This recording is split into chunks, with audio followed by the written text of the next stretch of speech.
Welcome to another episode of the panel, and today we will be talking about everybody up here's favorite dunkers of all time. Now, I gave everybody up here the liberty to choose how they wanted to when we do this.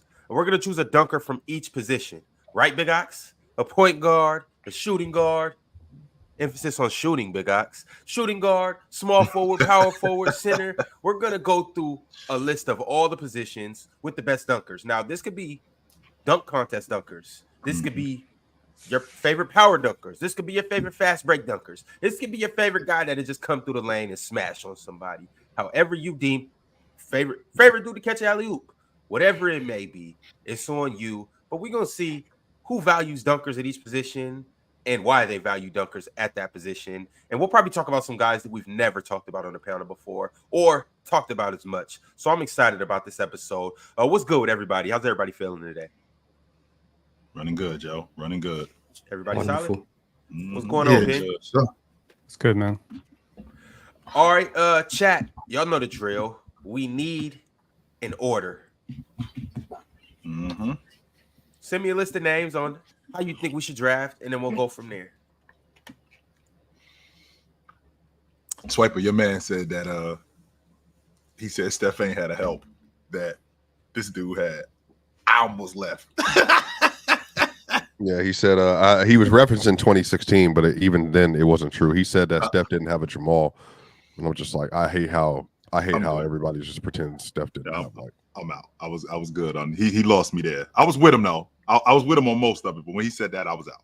Hold on, what are you guys talking about?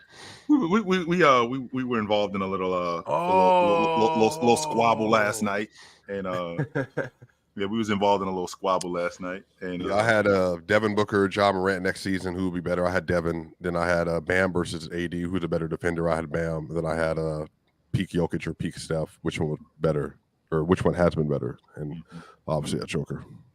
Yep. All right, Heat versus haters. You sit through the first order, but unfortunately you left somebody out, and we can't do that, Heat versus haters. So, Cozy Newton, we're going to rock with your order. Ox, yesterday might not have been your best day, but today's your lucky day. You'll start out Mars, Chill, Ron, Penn, and Swiper. You'll cap the list. We'll do a snake draft too, so Swiper, you'll be able to come and clean up on the back end. All right, but let's get to it, Ox. We got every position 1, 2, 3, 4, 5, and then we'll make it happen. And actually, before we get into anything, Big Ox, I don't want to cut you off or anything like that. I don't want to be that guy. Nobody wants to be that guy. So you guys go grab your breakfast. I'm gonna give you an option or a suggestion on what you should eat for breakfast, and after you do that, we'll come back and we'll get directly into this list. 320 Ox. You like them for 320? I was fire. For 320? They should be 420. Let's see. New out the box. They right now 388. I was fire though. Yeah, I used to love. I think 220 probably my limit for some shoes. I'm not paying 320. 220. That's just me. I'm not a sneakerhead though. I'm not a sneakerhead. I can see if you're a sneakerhead paying that though for sure. Those are fire. We'll be right back, ladies and gentlemen. What up, PC Nation? Warmer, sunnier days are calling. Fuel up for them with Factor's no prep, no mess meals. Meet your wellness goals in time for summer thanks to the menu of chef-crafted meals with options like Calorie Smart, Protein Plus, and Keto. Factor's fresh, never frozen meals are dietitian approved and ready to eat in just 2 minutes. So no matter how busy you are, you'll always have time to enjoy nutritious, great tasting meals. Make today the day you kickstart a new healthy routine. What are you waiting for? With 35 different meals and more than 60 add-ons to choose from every week, you'll always have new flavors to explore. Crush your wellness goals this July with dietitian-approved meals and ingredients that you can trust. Make your day delicious. From breakfast to dessert, stay fueled with easy, nutritious options. Treat yourself to restaurant-quality meals that feature premium ingredients like filet mignon, shrimp, and blackened salmon. Keep kitchen time to a minimum. Factor meals are ready in 2 minutes. No shopping, prepping, cooking, or cleaning up. Enjoy effortless support for your lifestyle. Choose from 6 menu preferences to help you manage calories, maximize protein intake, avoid meat, or simply eat well balanced. Head to factormeals.com/playerschoice50 and use code playerschoice50 to get 50% off your first box plus 20% off your next month. That's code playerschoice50 at factormeals.com/playerschoice50 to get 50% off your first box plus 20% off your next month while your subscription is active.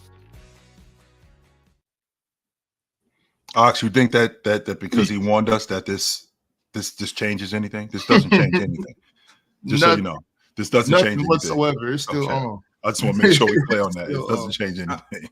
It doesn't. So if we run the ads Wednesday, Tuesday, and Monday, if I was to see you guys hypothetically next Thursday, we'd be all right? No. I warned you though. No, this doesn't change anything. No, it doesn't. So if I bought you a Christmas gift, Chill, this wouldn't change anything? You mean 3 months later after we already had to deal with this? No. This still doesn't If I was change to see you like the day after Christmas. so if I see you today, no, it still doesn't change anything. No, Sure, so if I bought you a Tatum jersey, this wouldn't clean everything I already up? got a Tatum jersey, so that doesn't work. Nope. But you don't got the white Tatum jersey. I do got I got the black and the green one though. See, but the white and the green one, like, Ron, what's stop. Run. It's on when we see you. So You got to get him the Tatum USA jersey. It's on. Okay, that'll do it. Right. It's on when we see you. Big Ox, it's on right now. You got the number 1 pick in this Dunkers draft. You can go whichever direction you want to, the 1, 2, 3, 4, or 5. But it's on you to set it off. I'm gonna go with the point guard. I'm gonna take B Diddy. Baron Davis. That's what I'm gonna do. I'm gonna take B Diddy with the number 1 pick for point guard. I did not see this on my bingo card today. Baron Davis going number 1 overall. But That's crazier than Charles Barkley taking Allen Iverson in the first overall draft. That's crazy. That's a good dunker, though. I don't care. We don't get nothing for winning this draft. I'm picking my favorite players. Yeah, I'm picking on straight vibes. I'm not about to. I'm picking my players. Y'all taking this like we finna win a trophy. I want who I want. I mean, well, the thing about it is, speaking of winning something, somebody still got to win this. And we'll just put this on the minds of the people that, well, still may be able to win this. But it's on you. Baron Davis, hold on, Ron. Baron Davis will smash on you. I seen Baron Davis run down the gut and throw it on big men. That's not a bad pick right there at all. I'm thinking about other point guards. Baron Davis will throw it over the top of your big man in traffic, in traffic, on the fast break. Doesn't make a difference. And it wasn't like he was a 6'5" or 6'6" guy. He was like 6'2", 6'3". And he will throw it over the top of your big man. 100% he will. Yes. And Big Ox, I wasn't saying that like to hate on Baron Davis. Like I got big love for Baron Davis, and maybe Steve Franchise will make this list too. But I just didn't expect that to be. Why you saying names, Ron? Yeah, man. Oh, wrong. Spoiling the list. How you putting out ideas? Right. Don't do that. You had him in your. Oh, you don't want nobody to take Steve Francis. No. If I can get B Diddy and Franchise together, come on, bro. Ain't nobody up here about to take Steve Francis besides you and Adam. This guy, Adam West. But all right, it's on you, Mars. Jalen Green. Oh, man. Shooting guard. That's his guy. Jalen Green. I feel like this is the one draft where I can take Jalen Green and it's close to making sense. It's not. Okay, but you didn't see him dunk on DeJounte Murray. You didn't see him dunk on Jaren Jackson. You didn't see him kill Anthony Simons this year. You ain't seen. I wouldn't even take him over J.R. Smith, respectfully, but whatever. Okay, and then you'll be stupid. So go ahead, take J.R. Smith. That's cool. I'm taking Jalen Green. What the hell? Ignore what he did in the dunk. What he did in the dunk contest, notwithstanding. But in game, that's the thing though. It's so you're clearly choosing it based off in game. I'm in game. Yeah, the dunk contest. He's trying to dunk with NFTs. Ignore that. In game, yeah. Donovan Mitchell, 1 or 2. 2. You can put him wherever you want. It doesn't matter. Is he who's because I was trying to think because size wise 6'1" and under. Is there a better dunker I've seen 6'1" and under than D Mitch? Yeah, he about to be on my list. Is D Mitch that small? He's 6'4", 6'1", dog. I've seen he's tiny. He's tiny. 6'1". I've never seen him in real life. Mars called a 6'1" man tiny. It's crazy, by the way. But He's yeah, tiny. he's 6'1". Relative to Relative I mean, to recheck. That wingspan, though. He's around. Yeah, He got the wingspan. Yes, like, That would explain. Don't he got like a 6'6", No, he- you know, he 6'5", or should've 6'6" been wingspan? He That's should've what- boxed. 6'8", Think about what he would have did if he that. would have boxed at that height. I thought he was a running back, to be honest with you. That's what he looked like to me.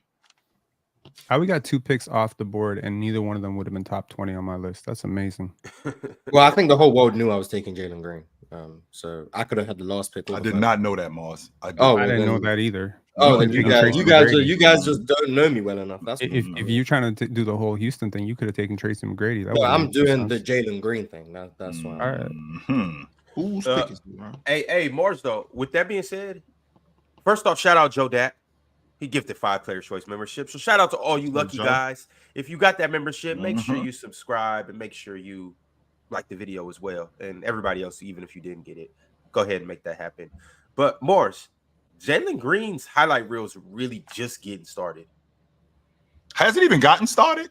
I mean, I don't Maybe- know. Like, maybe not, Chill. he's That's what I'm very thinking, Ron. In the he's G very League. clearly he's very clearly one of the best in-game dunkers in the NBA. Like, I don't know. Like, you say what you want about him as a player, his efficiency, his shot selection, whatever you want. Dunking, like, that's the one draft where I don't think it's crazy to take Jalen Green. Like, he be dunking on people. No, it's He it's tried to not. dunk on Wemby like twice. He failed both times, but he tried. Like, He been catching bodies since he was like 16 though. Like, Yeah, we've been it's been seeing like Jalen's 5, 6 highlight years, reel. yeah. Like Jalen's highlight reel is disgusting. We're not gonna be telling like this was a bad pick. Whose pick is it, Ron? No, why I'm saying his highlight reels just getting started is because he's just gonna keep getting stronger. Mm-hmm. And that's That's a allow big him to thing. just either go through people, over people, or just get into the hoop. Like, Right. you're It's not gonna gonna- be able to stop him from getting downhill. And after once he gets a full head of steam, you could just go ahead and hang it up or get out the way.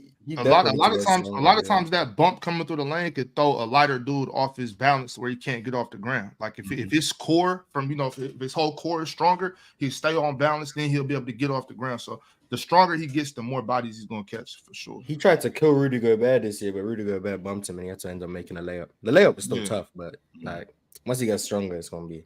He did throw it over Jaren Jackson though. 100% he did. Traveled crazy, but they ain't Yes. good. I'm Punching on people. He did throw it over Jaren Jackson. I actually am glad you Mhm. chose him, Mars, because I damn near forgot too.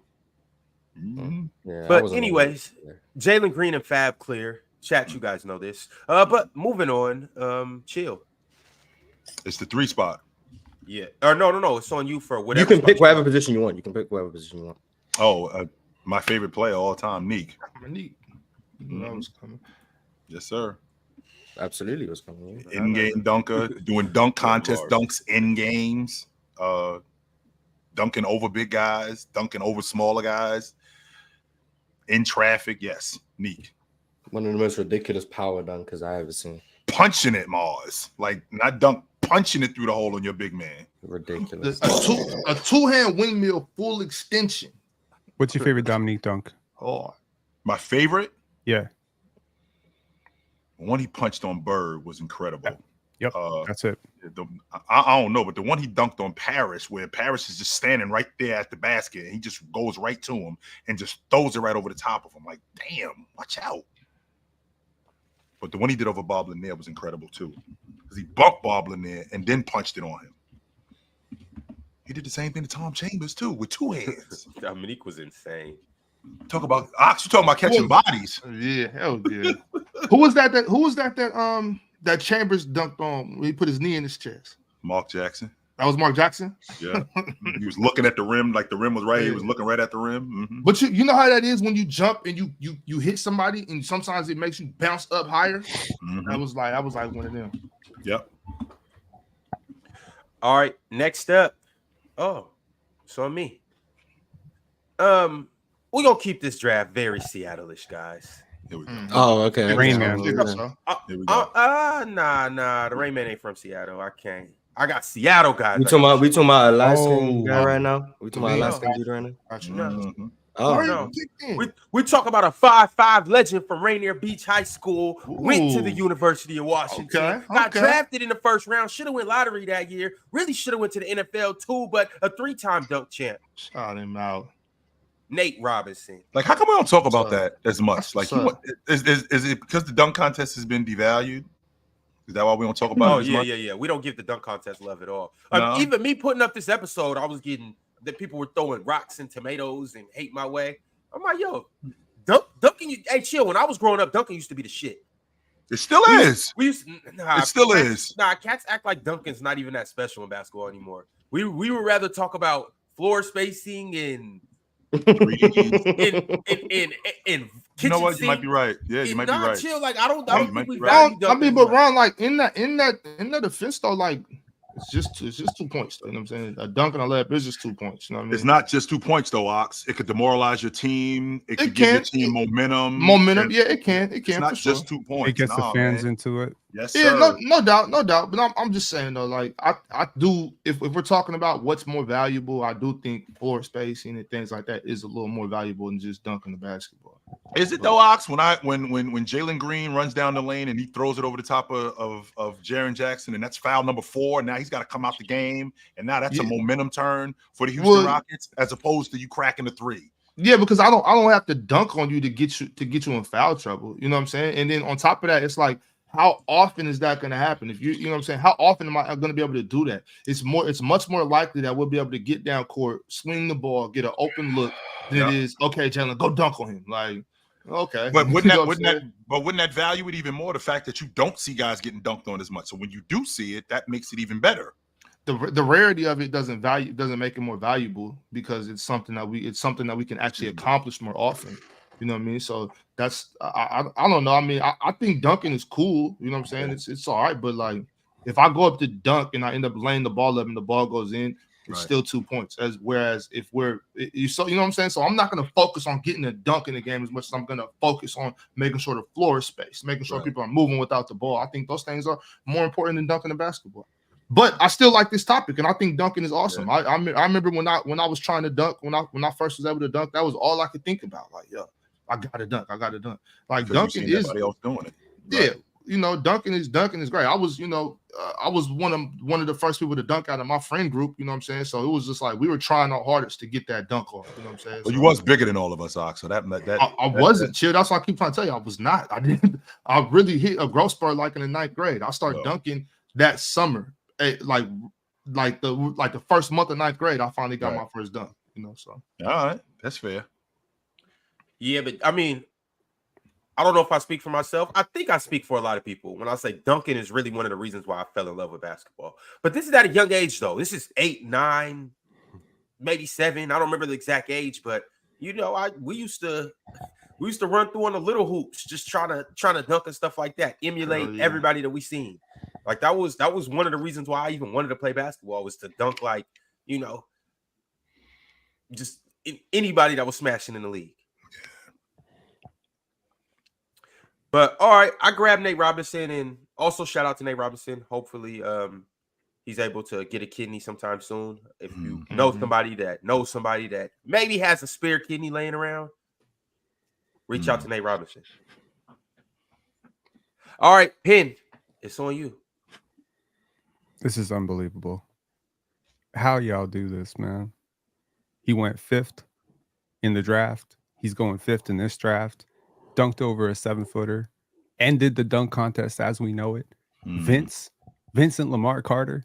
How is he available right now? Insanity. Y'all sleeping. Like, Vinsanity. is this crazy? Were you doing me a favor? Did you feel bad? Did you feel bad for me and you just left him on the board? All right. Crazy in-game dunker. Crazy vert. The fluidity could end pretty much like your entire team's morale. It was scary. He became the most popular player in the world.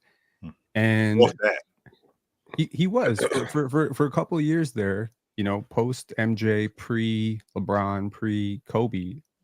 Swiper's shaking his head like a bobblehead right now. I don't understand. He was the most popular player in the world. You know how I know he's the most popular player in the world?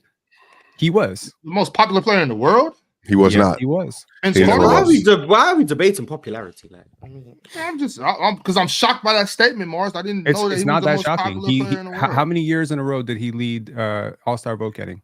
How many years? Going, Penn. I think 2 or 3. I think it was something like that. That's pretty goddamn popular.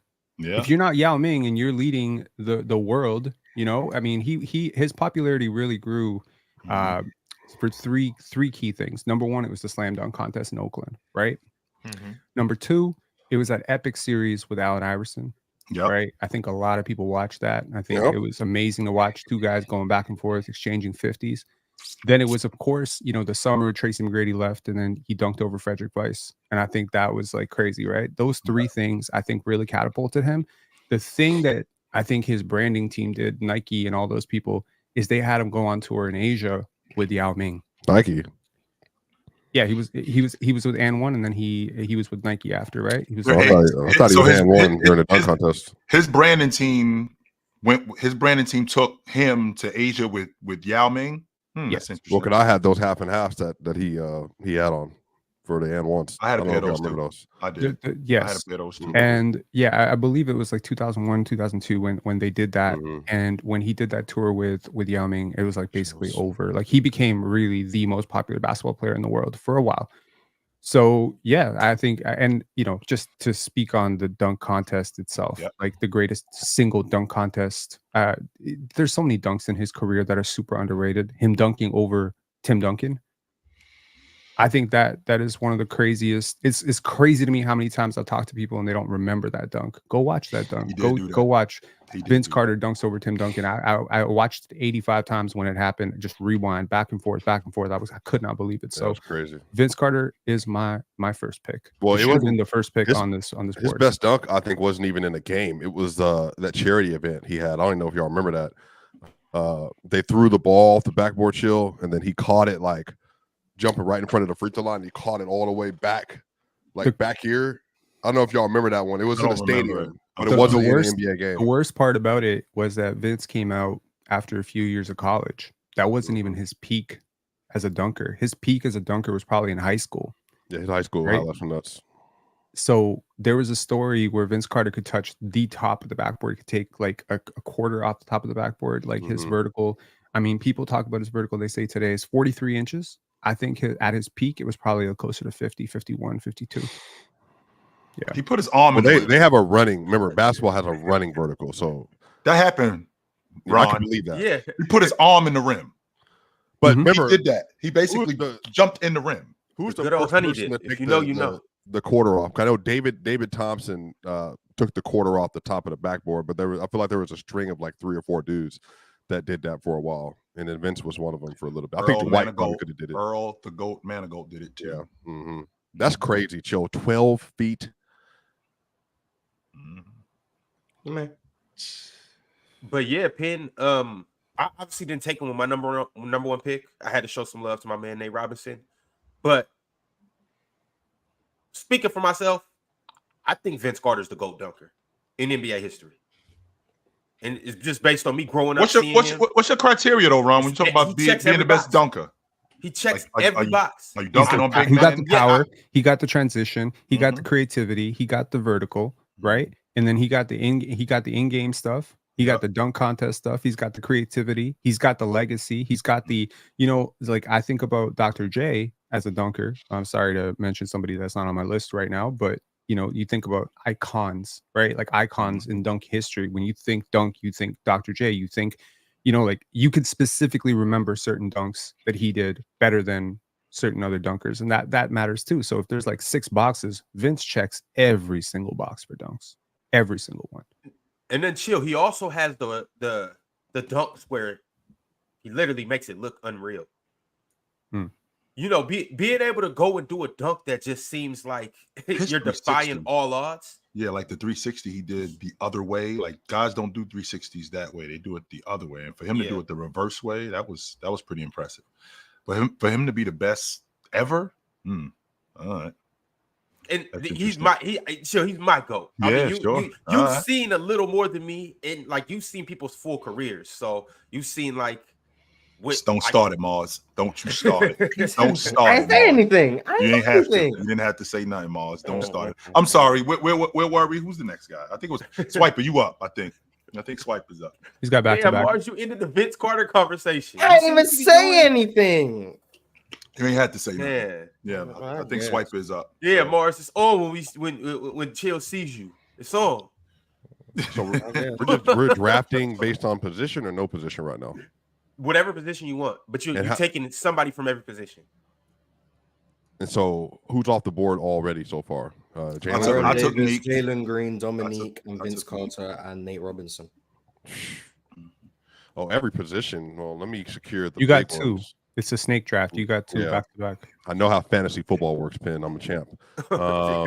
Here's what we're looking at right now. Swiper, go ahead and grab Aaron Gordon. He ain't to go power forward anyway. J.R. Smith. You were mentioning him. Put Vince as a small forward, bro. No, do not put him. He was a shooting guard when he did put him as a small forward. Vince played the two, Penn. He was a shooting guard when that happened. Don't do that. Vince played the two. Vince played the 3 in 2000. With who? He was playing the who were the backcourt players? Think about it. Doug Christie and Alvin Williams. He was playing the 3, bro. I'm good. Yes, he was. He morphed into a 2 when he started playing with Richard Jefferson. With Alvin Williams. He started with Somebody pull up Basketball Reference positional. And I'm looking at his first 3 years. He was a small forward. And then I'm not lying. The years that we're talking about, 99 to 01, he was a small forward. By the way, he was a power forward in college. So figure that out. Let me see. It sounds like Penn deserves to get Vince Carter as a power. You get your flowers for small forward. Technically, it's Tatum's a 4-2. 3 years.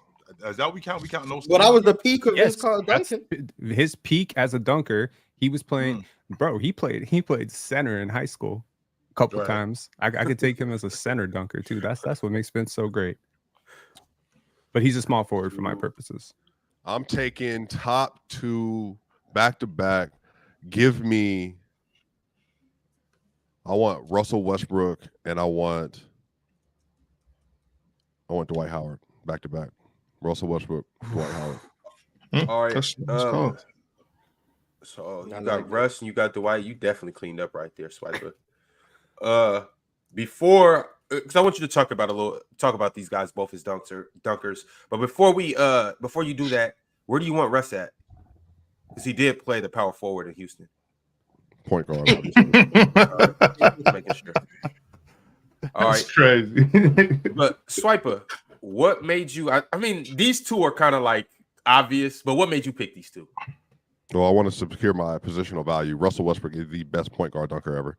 Some people say Derrick Rose, but I'm good. What was peak Russ in terms of a dunker? Dunking? 9 to 12 prior to Patrick Beverley running him over on the sideline. 2011, Russ was doing some ridiculous things. I ain't gonna lie. Yeah, anywhere I was going Patrick for the ball. Beverley hurt him. He was going for the ball. Sure, yeah, but still hurt. He still got hurt. It just wasn't the same after that. So Russ and Durant, when they had OKC jumping, it was not Durant catching oops. It was Durant running down the court and then Russ screaming out of nowhere from like the dunker spot or the corner, and it was just like putting his face in the angriest dunker of all time. All that stuff. I'm just so I miss that Russ, man. I'm glad we have him in Denver because I saw him do a windmill the other day and I got excited. I seen that Swiper when he was at Brickley spot in New York. Mm-hmm. Hey, because I'm like Russ still got he don't got Russ still an athlete. He just not what he was, which is maybe the most athletic point guard ever. So, but Morris, you know how that go. Like basketball players age in dog years.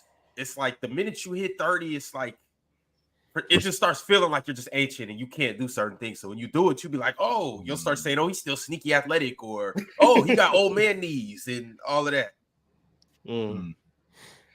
Russ a good pick though. And what about Dwight? I think Dwight was the best center dunker that there is, even over Shaq. I mean, Shaq had like a package and all that. I thought about Shaq too, but Dwight at his apex was the most unstoppable vertical clearing athlete on the court at that position ever. And he was the most strongest dunker I've seen, even harder than Shaq.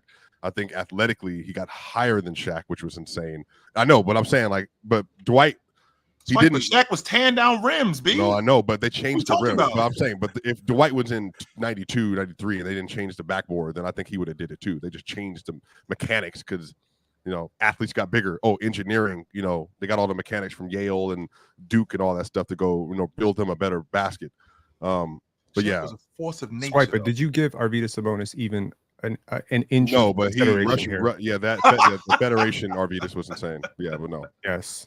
Yeah, Oh, was he actually that? Oh, okay. Breaking the glass, bro. Sabonis would run down the lane and punch on you, like he yes, did to David Robinson, and apparently I'm supposed to put 100% David he Robinson would. on my list. I Yes, should have put sir. Sabonis on my list instead of David Yes. Robinson. Sabonis would run down the middle and throw it on you. He'd get you on the block and dunk on you. Yeah, he would do that. Pin, did you happen to tune into our all-time centers list yesterday? No. Pin, you would be disappointed. Pin, can you believe it? I'm up here with these guys, and don't none of them get out of here, Ox, and don't none of them bring up Sabonis, Pin. I couldn't believe it. And I'm just hosting, so I can't do nothing. I'm just a little host sitting up here in the corner trying to throw hints out there and stuff like that. Nobody brings up Sabonis, and I couldn't believe it. I just want to talk about the Montes. What was the top 10?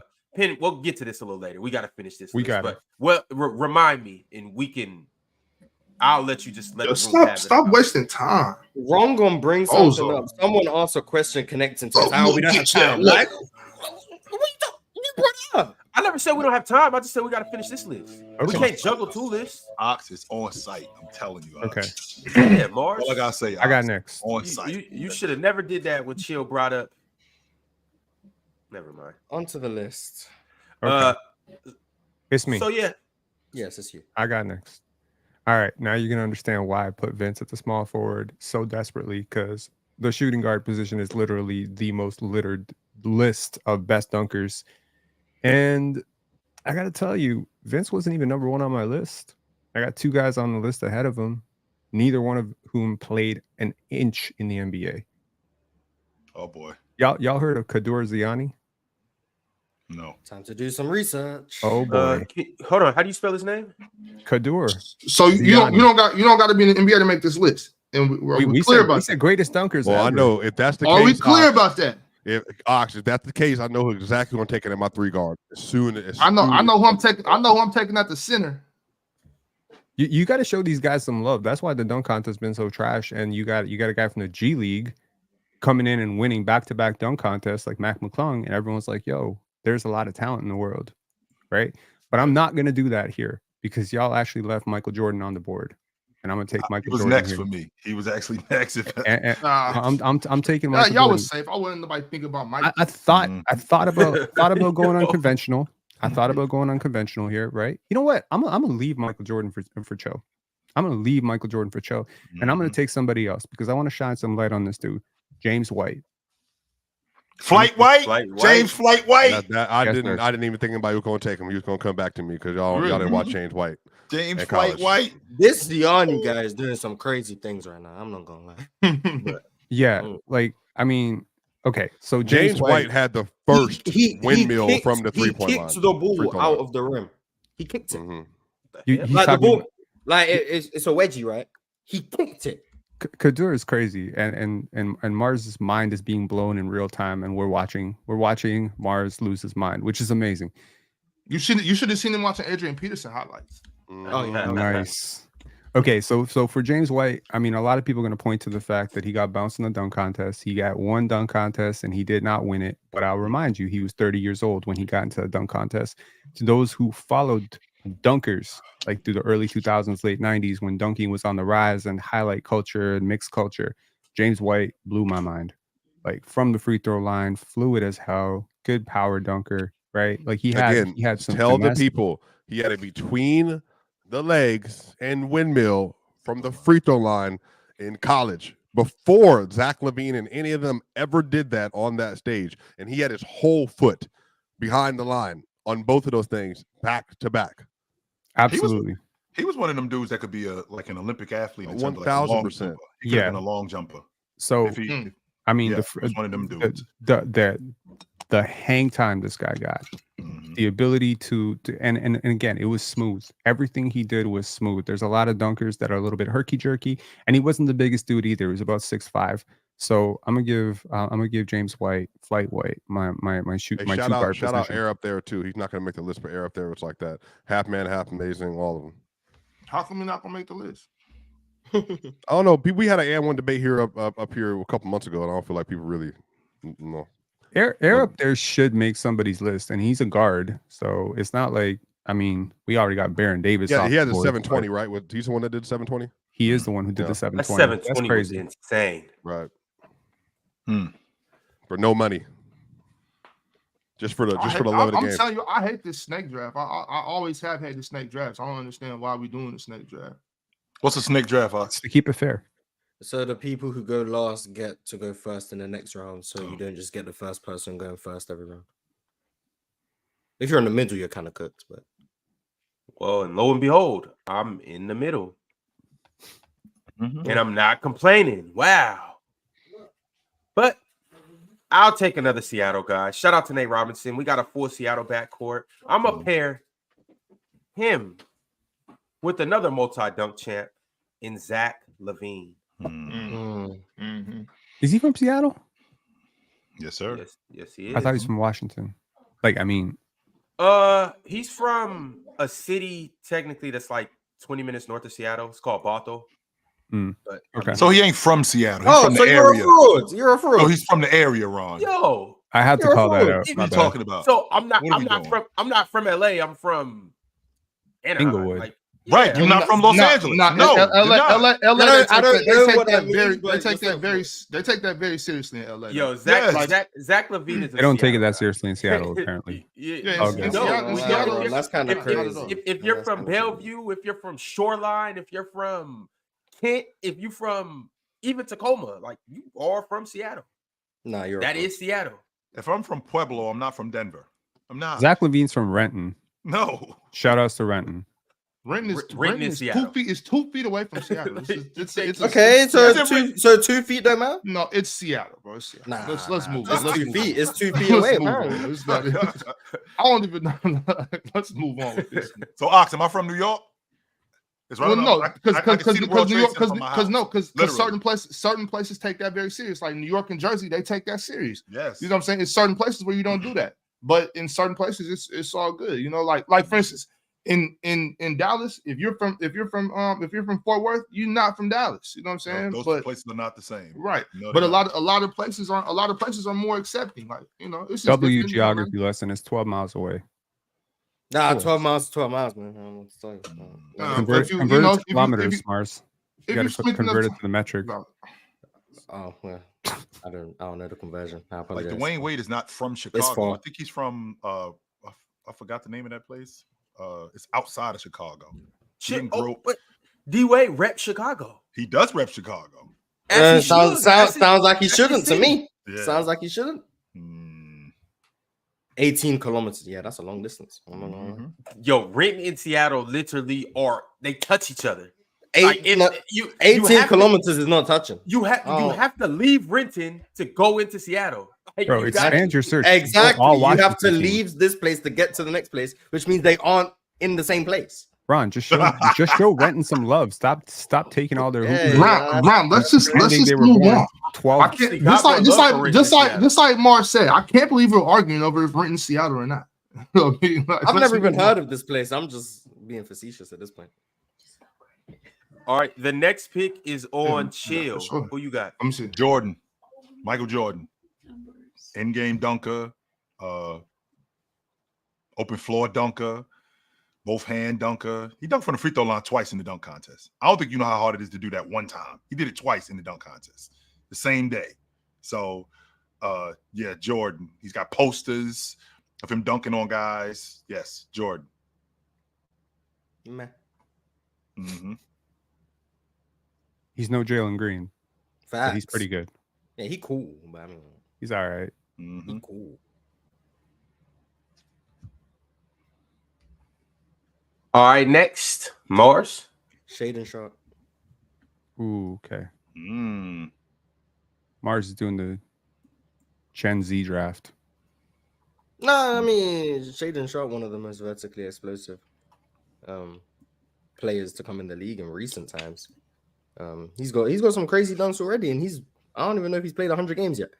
You look what he was doing in high school. Look what he's doing in the league. I don't know what his measured vertical was. So I'm not keeping up with all of that. But as a dunker, I mean, yeah, I'm taking Shaden Sharp. We're gonna have Jalen Green and Shaden Sharp at my 2 and 3. The Shaden Sharp show is about to really start too. Similar to what I said about Jalen, his is more so just getting on the court. Yeah, he's gonna be healthy next year. He's gonna be healthy next year. Shout out Shaden. Big Ox. You got Baron Davis. and you got back-to-back picks. Now he's yeah, my bad. No, I'm not. I still hate the snake trap. No, this is easy for me. We're going to take care of the center and power forward position right now.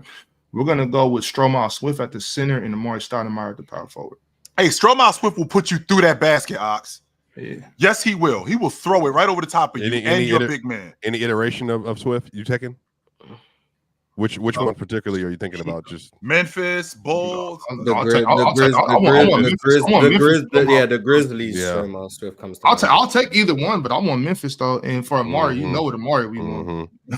I'm talking definitely. I mean, you dunk on Yao Ming. I mean, yeah.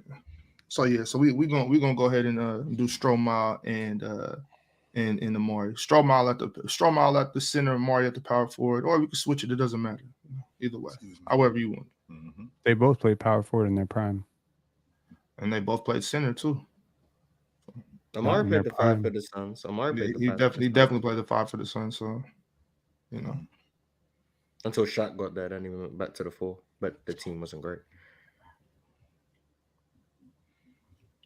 All right, moving along. Because Zeke great in his game, and he was pissing me off. He kept dropping Stromile. I'm like, yo, stop saying that.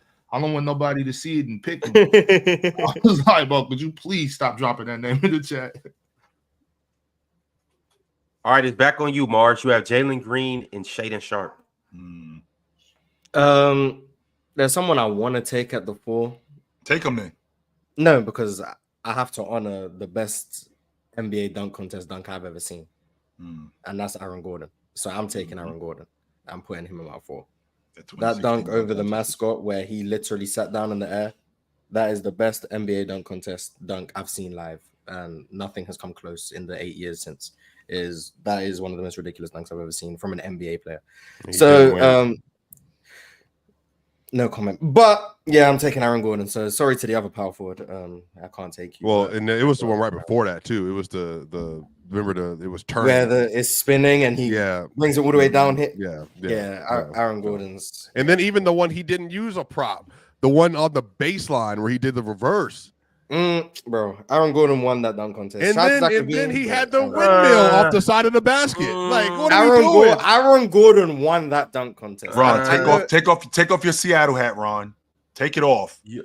Just so you know. And Ron, by the way, won the Derrick Jones one, but neither. And by the way, Ron, that mascot is like 8 feet tall, something crazy like that, and he sat on top of him from the ground, like he ain't jumping. And put the ball underneath his legs, so yes, he there's did enough room for a basketball and him to sit on top of this man. Yes, he did do that.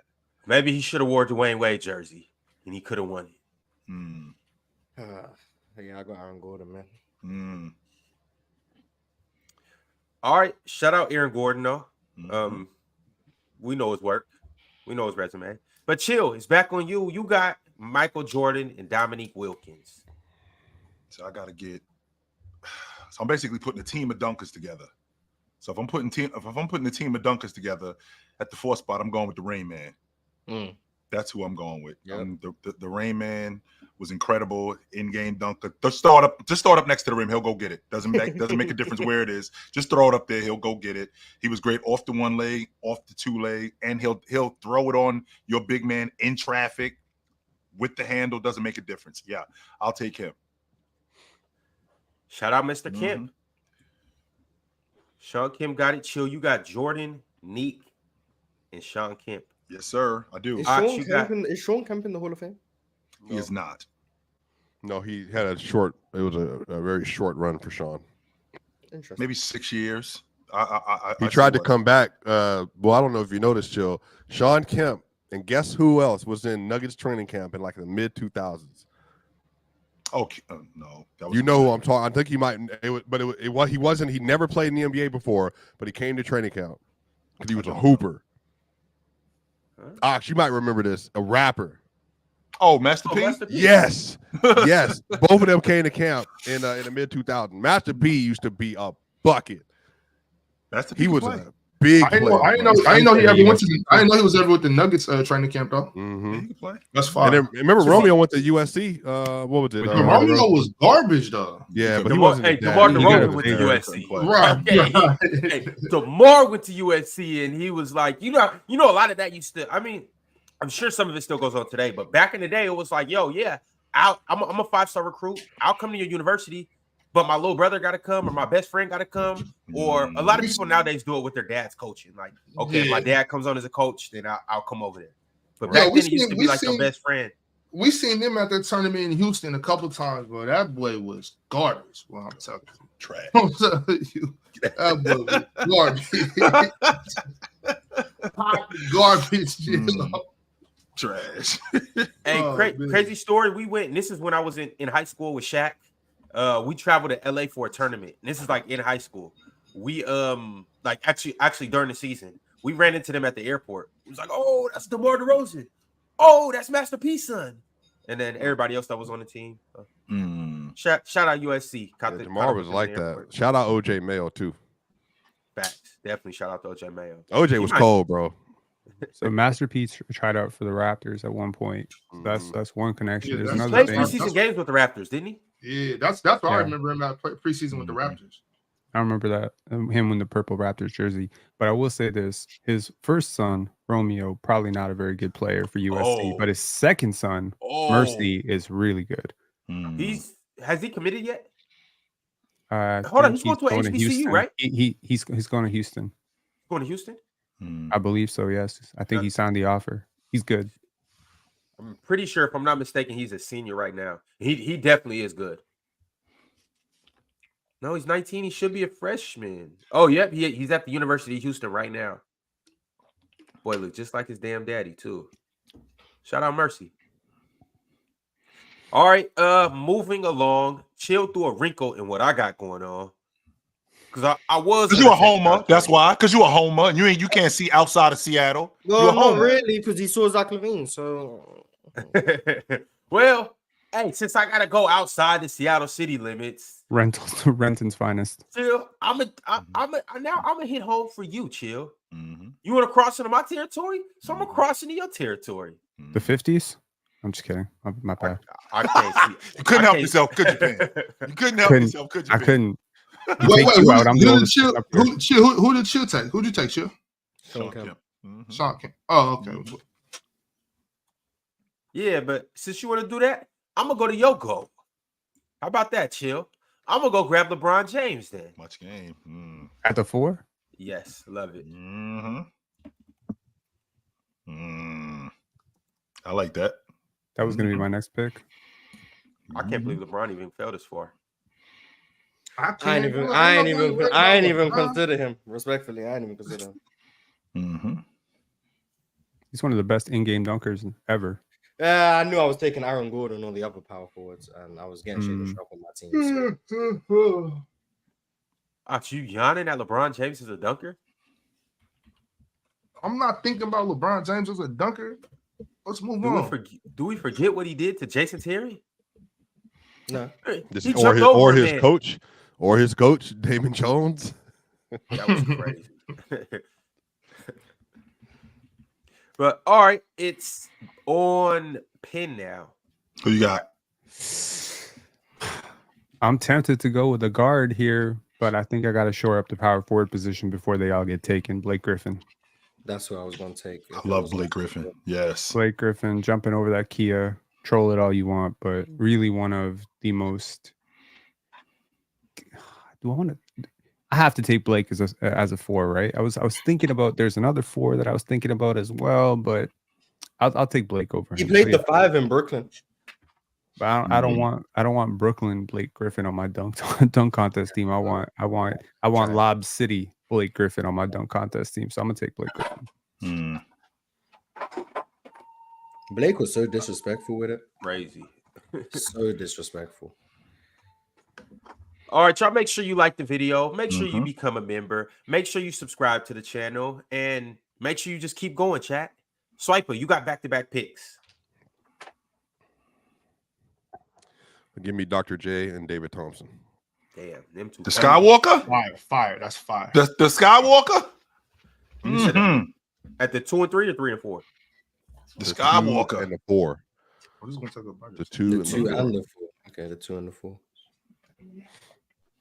You want Dr. Had 4? Russell Westbrook, Dr. J. Where is he? Yes, David Thompson's a 2. He's a shooting guard. I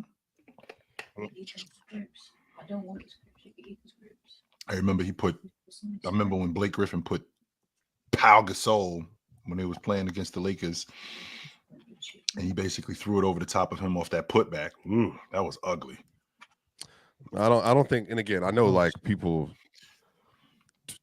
David Thompson started all that nonsense with like dunking on people, alley oops, all that stuff. Like he was the most athletic guard the league had seen pre Jordan. That was Jordan's guy. That was Jordan's guy. Yeah. Literally, emulated had the only poster he had on his wall with David. Yeah, and then his guy. Dr. J, forget the dunk contest. ABA Dr. J, the best athlete the sport had seen. He was a 6'7.5", 6'8" monster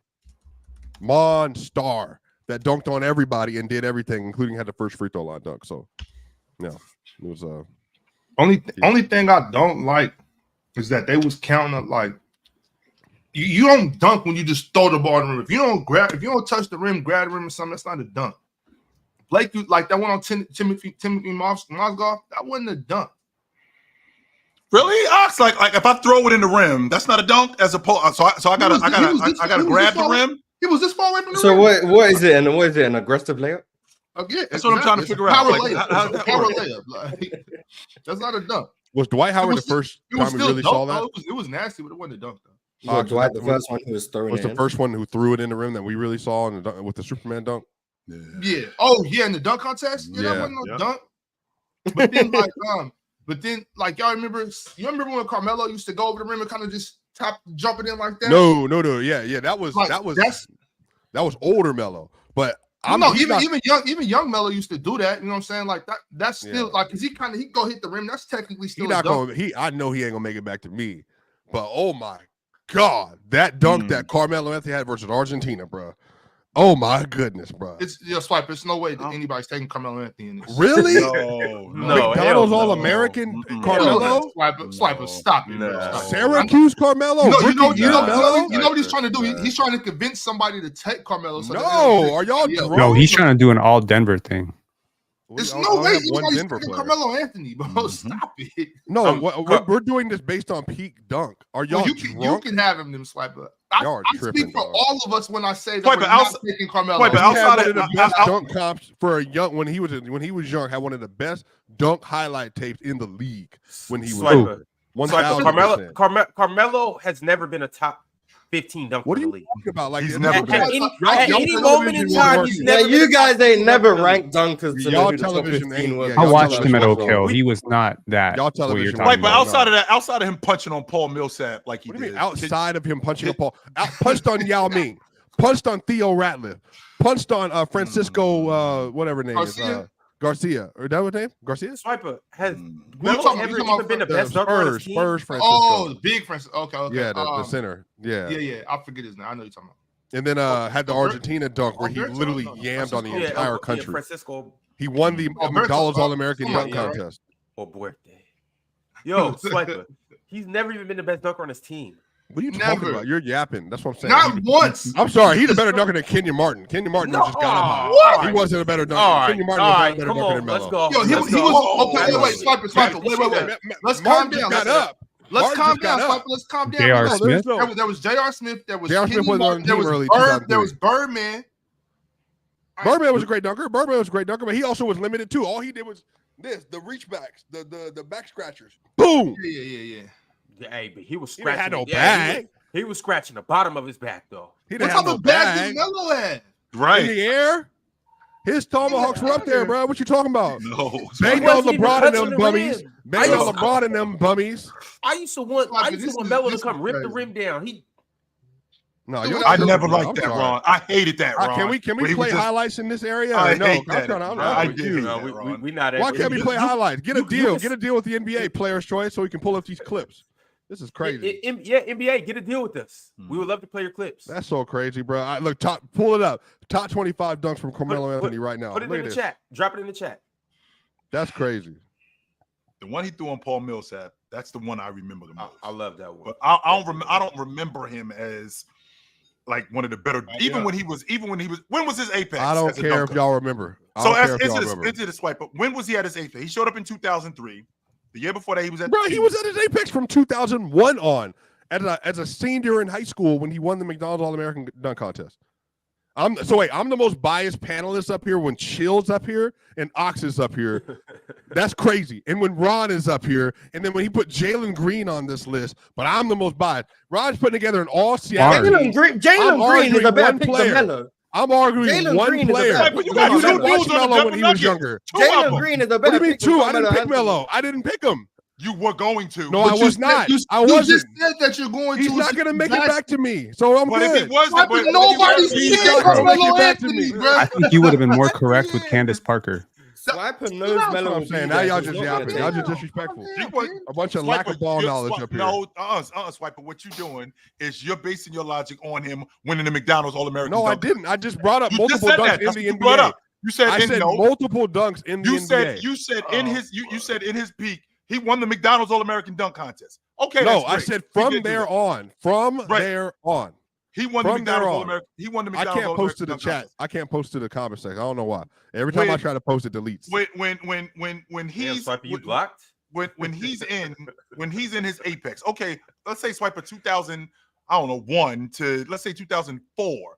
If you're thinking about the better dunkers in the game, we don't bring up Carmelo Anthony. We don't talk about Carmelo Anthony like we talk about. Just because y'all are casual, don't got nothing to do with me. I don't know what to tell y'all. To do with us being I don't know what to tell y'all. I'm watching. I'm looking at these Melo just banged on all of New York right here.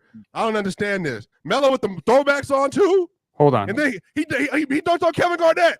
Yes or no? Is he a better dunker than Clyde Drexler? Is he a better dunker than Clyde Drexler? No. Hell no. Is he better than Tracy McGrady? Hell no. But Tracy got like 6 dunks.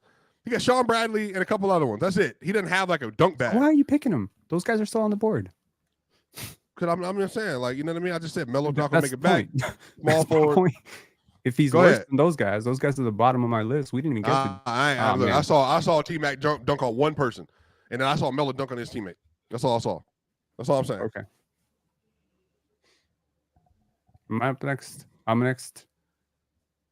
Yeah, it's on you. You got James White, Vince Carter, and Blake Griffin. Point guard Kador Ziani. I'm going with the first non-NBA guy. I got to do it. He's honestly on my list. I took this pretty serious. I'm not trying to get cooked on this, right? Someone trying to tell me about Arvydas Sabonis and all my crazy takes on this show. So I was like, you know what? I'm gonna do like half an hour of research, and really get my list right. I got my list right. Number 1 on my list was Kador. I had to think about it. I'm like, am I gonna take this guy? Is the chat gonna mess with it? But you know what? It's a good opportunity. 60-inch vertical. 60 confirmed 60-inch vertical. Okay. He has man. It's not a joke. He was a professional goalie, like a soccer goalie. He has a 7'3" French national record for high jump. Okay. And he was a dunker for Slam Nation. So his How do you spell his name? Kador, Kadour Ziani, Ziani. Yeah, I just watched his highlights. It's crazy. He was 5'11". He kicked the ball out kicked the ball out of the freaking rim. I see now. I was like, I understand. 5'11" with a 60-inch vertical. Never played in the NBA, but double windmill over people. Right? It's just his fluidity. It wasn't all in game. A lot of it was specialty dunking. But if he had ever entered any dunk contest, he's the only player that I think in that I could think of that would have beat Vince Carter in the dunk contest. Him and maybe one other guy, Guy Dupuis. That's 2 guys that I could think of in that I've seen that I'm like, okay, 2000 Vince Carter. Who could beat that guy in a dunk contest? Those are the only 2 guys I could think of in my life. Hey man, shout out Kador. Facts. Kick the ball out the rim. Yeah, that's crazy. I don't believe that 60-inch vertical. It's true. We saw it. It's confirmed. It seems to me much like a myth. Like, dunking from the 3-point line, which this is the only guy who I'm taking next that has done that. Dunk from the 3-point line. You say 3-point line? Yeah. It's not NBA Live. What are you talking about? 3-point line? Who dunked from the 3-point line? He gonna start talking about Wilt Chamberlain. Yeah, Wilt Chamberlain. Dunked so hard he broke somebody's foot. You know all of the mythological stories. In game, jumped over people. Godzilla. Yeah. It's Wilt Chamberlain. Which is why at the center position, I have to take him. I will be crazy not to take the only person that actually did real life video game dunks in real life. Dunks from the free throw line without running. Just exactly. I forgot about that one. See, he got so much crazy shit. I forgot he did that. Shout out to Wilt, man. Right, Chill? Yep. Shout out to Wilt. Y'all know how I feel about Chamberlain. You already know what time it is. Facts. Mm-hmm. He clears Kadoziani. Jumps just as high too, and he's 7'1". Confirmed. 16-inch vertical. I wouldn't say clear. See, I wasn't gonna go that far, Pin. Like Mars is, But shout out Kador, shout out Wilt. Chill, it's on you. You got Jordan, Neek, and Kemp. Mm-hmm. At the 5, I'm going with Chocolate Thunder, sticking them under. Oh, okay. Mm-hmm. I'll take Chocolate Thunder. So you're not going with Shaq. Interesting. I'm not. I did not go with Shaq. I didn't. I took Chocolate Thunder. Shout out to Daryl Dawkins, man. For real. His dunk package on 2K, nice as well. Is it? Yeah. His dunk package on 2K always been crazy. Matter of fact, you know what? I gotta show some love to my family. Dawkins is off. I'm taking Shaq. Damn. Okay. Never mind. I'm sorry. I apologize. The clock it hasn't gone off yet. So Dawkins is off. I gotta show some love to my people. Chill just saved his Thanksgiving invitation. Yes. I gotta show some love to my people. Shaq at the 5. Yes, sir. L. Daryl Dawkins, I guess. Damn. Unlucky, man. I gotta show some love to my peoples. I'm wow. Mm-hmm. Y'all already know I'm taking Jokic at my center, right? All right. You see that dunk he got on Anthony Edwards? Anthony Edwards took a business decision. He knew to get out of the play. He's gonna die. Pure vibes.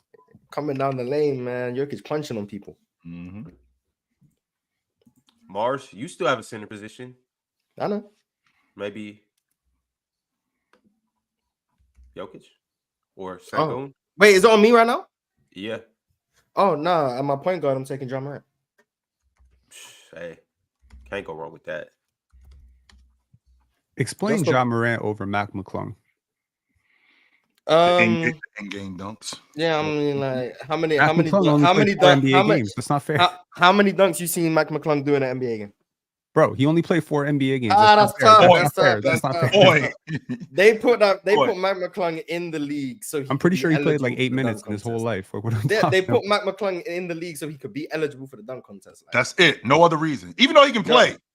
I'm valuing in-game dunks a lot here. The only exception, like Aaron Gordon's a crazy in-game dunker, but that dunk in the dunk contest is just so exceptional that he's willing to be my only exception. But John Morant in-game, just the things he tries, like he misses a lot.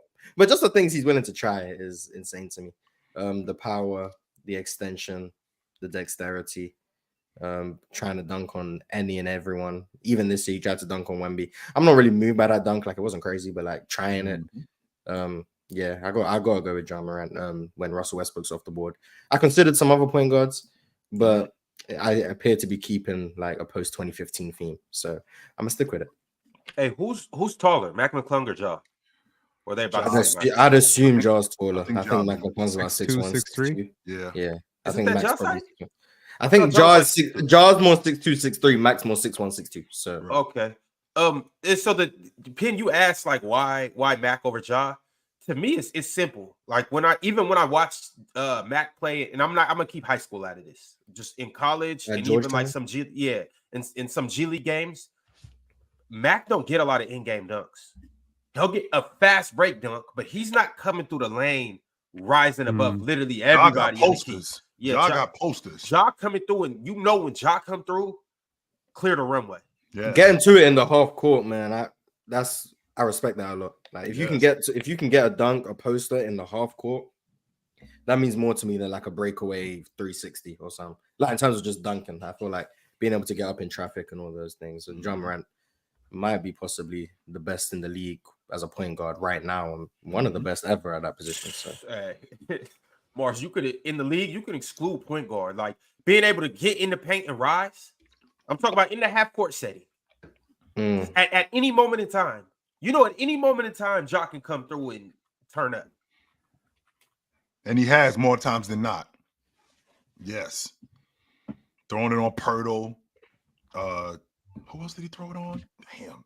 He got a lot. He threw it on. I'm thinking about the other dude that he threw it on. Didn't he throw it on Wemby too? He did, but like it wasn't like a power dunk. It was like he snuck it in. He snuck Wemby. He snuck Wemby. That's what happened. But Jaws got some crazy one. Like the one he tried on Kevin Love. Yeah, like just trying that is like, damn, okay, interesting. It was the way he cuffed the ball with that one, which was the craziest for me. Yeah, Jaw crazy. Yeah, you know it's gonna be a movie this year with Jaw. He caught Aaron Baines as a rookie. I remember that on the Suns. Yeah. He caught Aaron Baines. I do remember that. Yep. Mm-hmm. Once John Morant go to that cross jab, it's game over. I'm not gonna lie. He go to that, it's over. GG's. You know he's doing something crazy. All right, well, shout out to Ja. Mm-hmm. Big Ox, you got 2 picks. This is what we're looking at right now. Big Ox got. Can you change Stromar Swift's name, please? Because you wrote Stromar Smith and it's bothering him. That's not his name, Ron. That's not. Oh, it's Swift. Yeah, that bothered me the first time, but that's not his name, Ron. I didn't chill. I put Swift autocorrect. Be tripping sometimes. Okay, you know how that go. I don't. I really like my team, man. Big Ox. Earth to Ox. It's back on me. Yes, sir. Yeah. Final 2. All right, cool. About time. I can end this properly. Oh, and right quick, Swiper, I thought you left in like indefinitely because this poll with Melo. I put his Melo one of the best in-game dunkers ever. And why would you ask that? Because to see if anyone's with you. That wasn't my framing at all, actually. But hey, Ron, don't cut me off again. Host. Yo. All right. You got something to say to Swapper, bro. Wait till I'm finished talking, bro. Big Ox, I understand there's some animosity going on between me and you based on some things that's happened in the last 24 hours. But it's a different day. You right. Let me go ahead and get the dunk champ. Okay. There is one dunk champ. Only one. The dunk champ. Who is the dunk champ? You going Jason Richardson? Jason Richardson. The dunk champ. Hey. I'm gonna get Jay Rich and J.R. Smith. Hey, that boy slammed shit on the court and off the court. Woo! Woo! Hey, but then I need J.R. Smith too, because what he did to Gary Neal, that was his name, right? Gary Neal, yeah, was ridiculously disrespectful.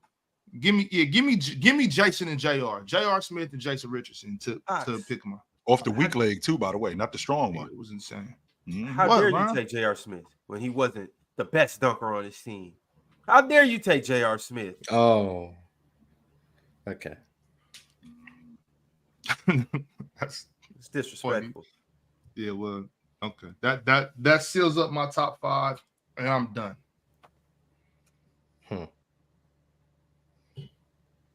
All right, there we go. Big Ox has Baron Davis, J.R. Swift, Jason Richardson, Amari Stoudemire, and Stromile Smith. There you go. Nice. Mars. Ox's team is nice. I have one I need to ask for the panel's opinion on if it's cheating or not. It appears he's going to play the 5 this year. So can I get Zion Williamson? Oh, that's crazy, Mars. I'm really not mad at it. They're not starting him at the 5, Mars. They are. They're not going to start Daniel Tice. I promise they're not. They're not going to start Daniel. He's not a rim protector. He can't guard the 5. They're going to run him at the 5 throughout the season. That's going to be they did that last year. They played him at the 5. No. He's not starting at the 5. No. Man, I think Zion at the 5 is valid, man. I think Zion at the 5 is cool. I think that makes sense. I mean, he played 14% of his minutes there last year. So and the other 86% of the time he played. I'm sorry. Injured. All right, cool. But 14% were at the 5. So can I get Zion at the 5? No. You can't get Zion at the 5. No. Yo, what? Man, Swipe, I thought it was over for me. Swipe, I forgot that they was coming to trim these trees back here. Oh, you thought they had some things on them? I got you, bro. But I don't got no gate back here, so he just hopped the chain link fence. I'm like, yeah, I'm sitting here, I'm in my drawers. No time to escape, Ox. Yeah, what? So I can't get Zion, just to confirm. That's I'm gonna crazy, say no. Mars. Come on. I'm gonna say no. All right, Mars. I wasn't sweating it. All right, so this player over the last 2 years has played 41% of his minutes at the 5. That's Is almost that fair? DeAndre Jordan? That's almost. Can I get Giannis? Oh, Giannis has played 40% of his minutes at the 5 over the last 2 years. I think Giannis. There's no way that's not forward, enough. man. There's no way I can't get Giannis.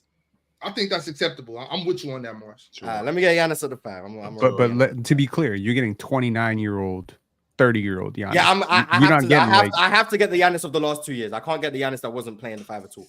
Although the last 3 years, about 38% of his minutes. So I mean, in 2019, he played a quarter of his minutes at the 5. I'm just saying. So he's played large portions of his minutes at the 5 for a lot of years. But yeah, let me get Giannis at the 5. That's what I'm gonna go with. All right. I think my team is wonderful for this. Absolutely beautiful. Mars got Ja, Jalen Green. You did break your Shannon rule, Sharp, though. Aaron Gordon. No, he You said peaked post 2015. He peaked 2015 and after he peaked. Aaron Gordon was the 2014 draft, but like it really became a thing like 2015 and later. So I still think it kind of you expanded to the 2013 draft the way. Okay, I've gone the way back Ron about expanded his Seattle radius to rent. Yeah, I cheated a little bit. I'm about 18 kilometers out, but yeah, we'll take it. Facts. We'll take it. Hey, I mean, they say you could go approximately 27. So you left some room for, you know. Yeah. So I mean, There you go. yeah. But it's on you, chill. I'm gonna take the franchise at the lead guard spot. Shout out franchise. Adam West. Yeah, Adam West, you can stay subscribed. One of the first drafts I think Steve Francis has been taken. Mm-hmm. I think I took franchise in something before. Mm-hmm. I said one over. Stevie franchise, boy. Yep. I'll take the franchise at the lead guard spot. Mm-hmm. All right, it is on me. And he played in a high school basketball tournament up here. So I mean that should count. He visited. You gotta at least tell it. The connections are getting weaker and weaker. Like wet toilet paper, Mars. That's how it's holding up. I'm gonna grab Zion at the 3. He got a layover in SeaTac one time. So you get Zion at for an hour. I can't By the way, Zion at the that's it. 5. 1 hour. Yo, chill. I remember one time because chill. I love Texas, right? Like I'm like Texas. That's my second home. I love Texas. I had a layover in Dallas, in Houston, or no, it was in Dallas. I had a layover in Dallas one time. It was like a 3 hour layover, so not much time to go do anything. Right. But you know, if you leave, so it wasn't international. It was a domestic flight. So if I leave with my bag, I got to check them back in. You got to go through the whole process. I did it anyway. I said I just got to go outside. I just need to breathe some Texas air. I said I'll risk it. You know, sometimes you just got to do what you got to do. Mm-hmm. Shoot, you ended up at Baby Dolls. You know, like yo, chill out, man. What's up, bro? This is a family show. Baby Dolls. Those are family toys that the kids play with. All right, Barbies. Hello. This is your man. Some play with King. Your man. This is your man. I don't know what's up with him today. I don't get it. Yo. That J is cash too, Ron. I gotta give you some love on that. That J is cash. I gotta give you some love on that. Yeah, thank you, Chill. Appreciate that. We was watching that on Open Gym. Yes. Yeah, that J is cash. I gotta give you some love on that. Hey, Mars. This is the thing, Mars. Look.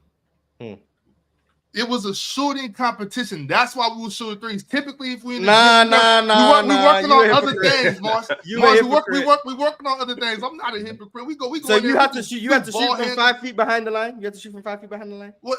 I mean, that's where I shoot, Mars. When I shoot, I shoot. But I'm saying, you everything that's wrong with the game. 6'9" shooting from 30. We work on ball handling. We do touch shots, post work. all types of things, Mars. That just happened to be the competition. I'm not a hypocrite, bro. You know what I'm saying? Man, I was so mad seeing that this man. Oh, the threes are in the game. I'm seeing this 6'9" behemoth shooting from 30 feet. Get in the post. What are you doing? If it was a post competition, that's what we would have did. This why I like Eric Gordon so much. It's like the 3-point line's up here, but you want to shoot way back there. Yeah, I like Eric Gordon. That was one of my favorites. But just for the record, though, Mars, you know what I'm saying? I've been in the gym one time in the past 6 weeks. I'm a little rusty. Let me knock the rust off. You know what time it is. I shoot like Larry Bird, for real. Let me knock the rust off. Get back on me when you knock the rust off that jumper. All right? How come you didn't want to play ones, though? That's what the people want to know. How come you turn down the ones? Because I had super chats to get to. Ducking fades is crazy. That's why. W Super Chats. W Super Chats. And speaking of those super chats, since we on that subject, Ron, what's up? Since we on that subject of super chats, well, we got 3 more picks to get to, and then we'll hurry up to get to the super chats. But that's the thing, though. That's why we couldn't play 1-on-1 because I knew we had 3 more picks to get to, and then we got to get to these super chats. So I'm gonna hurry up, and as much as I want to take Zion, and I want to take Terrence Ross because I mean he's from Portland, but he played at the University of Washington. Oh my God.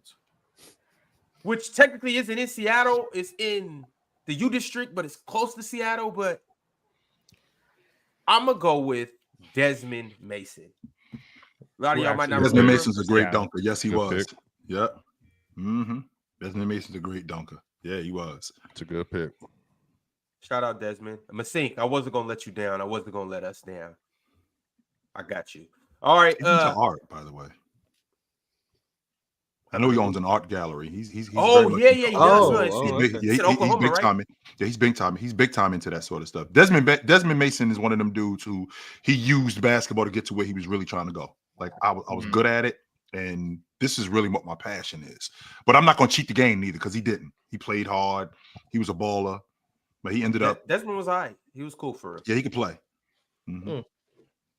Shout out. All right, Pin, it's on you, and you have the center position left. Are y'all kidding me? First of all, you let me get the greatest dunker of all time at number 5. You let me get the greatest non-NBA dunker ever, and now you let me get the greatest center dunker of all time, which is Daryl Dawkins. Chocolate Thunder, sticking them under. Thunder, Chocolate Thunder. Double D, Doc, Dr. Dunk, million different nicknames. One of the best in-game dunkers, power dunkers. I think he was a better power dunker than Sean Kemp. Shattered the backboard, dunked on dudes. Again, it's like the Vince Carter thing. How many boxes does he check? He checks a lot of boxes. And people say he wasn't creative enough. I disagree. He could palm the ball with the best of them. It was impossible to block. He could get it on a putback. He can get it in transition. He dunks over your center, gets it in transition. I think he was great. I don't think he ever entered a dunk contest, but if he had, he wouldn't have done much worse than a lot of guys. I think to the generation today, maybe like what would you say, Cho? Who in the NBA today reminds you of him as a dunker? Something like between Zion and Obi Toppin, something like that. I was about to say. Think Andre Drummond, except he could dunk the ball. That's you're doing a player. You're doing it. He's just asking as a dunker. As a dunker. As a dunker, like as violent as Dow Dawkins was. You mean like the Statue of Liberty type stuff? I don't know who in the league. That level of power, I don't think that power. Nobody in the game today. There's nobody in the game today that's like that. Yeah, they could palm the ball and it's got it all way out here and just throwing it over. I mean, I would say the closest we've had is Dwight Howard, but Dwight had a bigger bag than he did as a dunker. So right. Well, if I don't want J.R. Smith no more, can I get Malik Monk?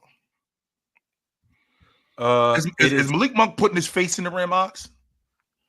Malik do some nasty things out there. I was gonna. I just don't feel right now having none of my Kings on my list. Yeah, considering Ron got almost everybody on his list from Seattle area. Not actually from Seattle, but the area. I want to make sure we clear. I want to make sure we clear that up. Seattle proper. Yes. There you go. Greater Swiper. If I say I'm from Pueblo, I'm not from Denver. I'm not. Well, I mean, that's not 60 miles. Thing. That's a long drive. Right. Just like Fort Worth ain't close to Dallas. I mean, Fort Worth and Dallas, they real close. Yeah, This they're is next only to thing. each Only other. thing in between them is Arlington. And the highway, all that highway. Yeah, the stadium. That's it. Texas Live. Hey, Swiper, you been to Texas Live? Texas Live. Mm-hmm. Out there by the stadium, by the baseball and football field. Oh yeah. Hey, shout out Jerry World. When I think about places being close, Westchester County, for example, as opposed to Queens, that's not that far. Not at all. But when I think about places not being close, I'm close to New York City, born and raised, right on the other side of the river. That's literally right there. That's the city. You see the World Trade Center. You see the river. You see the town right on the other side of it. That's Jersey City. That's close. Where's Renton, Ron, in conjunction with Seattle? How far is it? It actually is really close. Sure. Chill. Renton touches Seattle. Like you have to. Well, you literally have to. Why don't you touch grass and make a better list? How about that? Why don't you do that? How about that? Get out of here, Swiper. You're right. You know what? I'm gonna take Desmond Mason off my list, and I'm gonna put Carmelo Anthony on there. Yeah, you have a more believable argument there. Are we on me? Are we on me yet? That's fine. The last pick. Oh yeah. Yeah. Ironically, at the 3. Yeah, the small forward swap. Go ahead. No, hold on. Let me He came back to you. Let me see all the lists real quick, please. How do I want to end this? Let me see. We have. There's some good ass names on this list too. Really? Yeah, I think what I'm gonna do.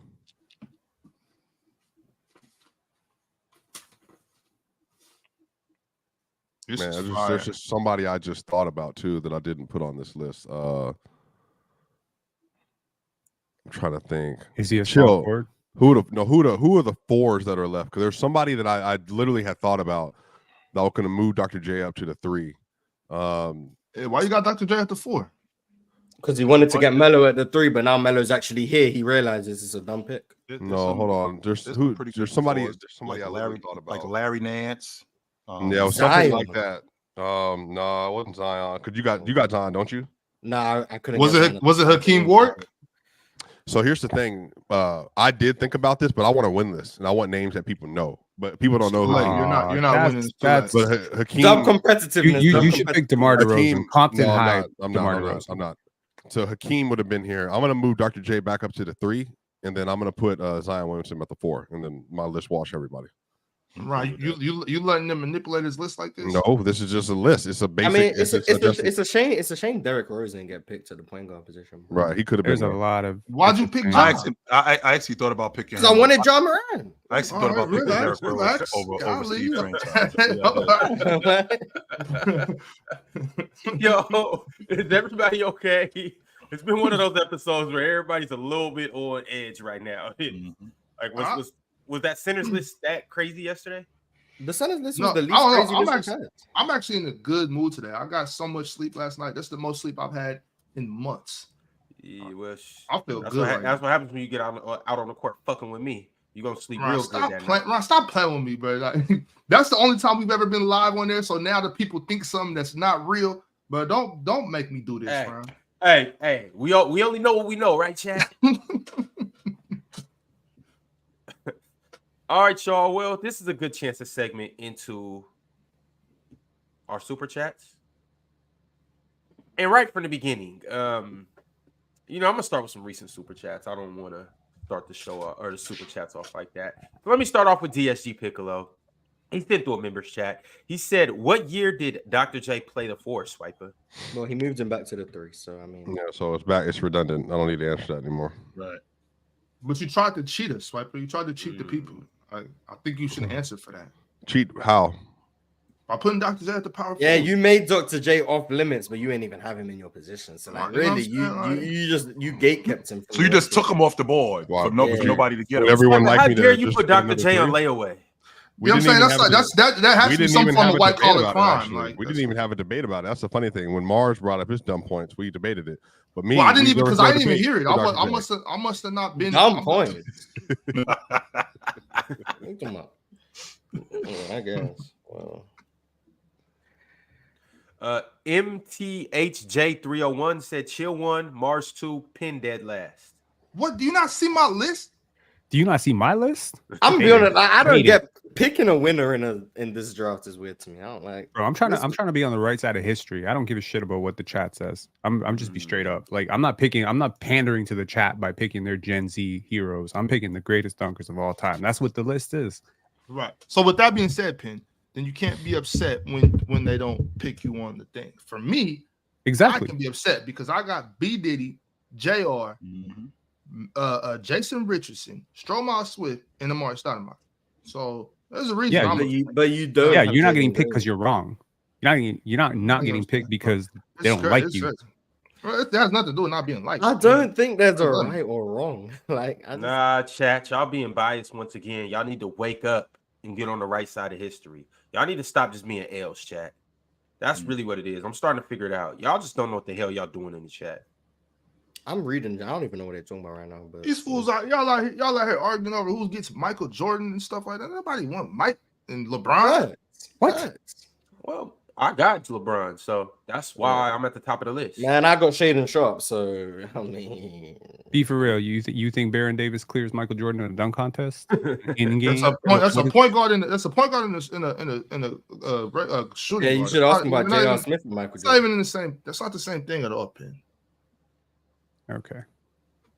We could talk about. You want to talk about Jason Richardson and Michael Jordan? I think that would be a dope dunk contest, honestly. I don't think. Didn't he throw the ball at the backboard and then between his legs and dunk it? He did. I ain't never seen that. He certainly did. And he Jay did. Rich, Did he do twice? Jay Rich is the dunk. He is the dunk champ.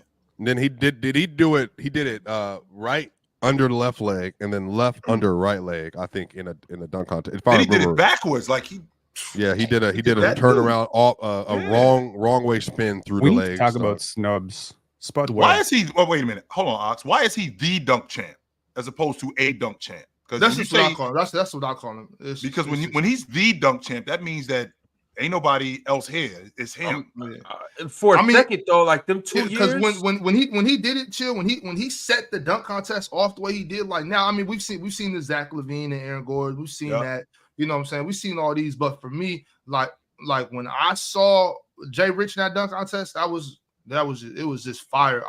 When was that? What year was that? Because I think it was in like 2006, 7. No, it was 2002 and 2003. It was that's what I thought. That's what I thought. Even I was earlier? like, because I remember I was like in the I think I was like in the 7th, 8th grade or something. You know what I'm saying? I'm like, I think it was 05. So that's what it is, chill. Because that's when I start being able to kind of try to dunk. So I'm like, he was the dunker at that time. I just got to, it might be a little biased. He was your Aaron Gordon. It might be a little biased, but I'm just like when I say I call him dunk champ. Like when we have conversations, I call Jay Rich dunk champ. I don't even call him Jason Richardson. Yo, but hold on. So he won 2 in a row. What was the one he lost? Did he lose the one to Desmond Mason, or did he lose the next year to your man Fred Jones, Bob? Man, don't.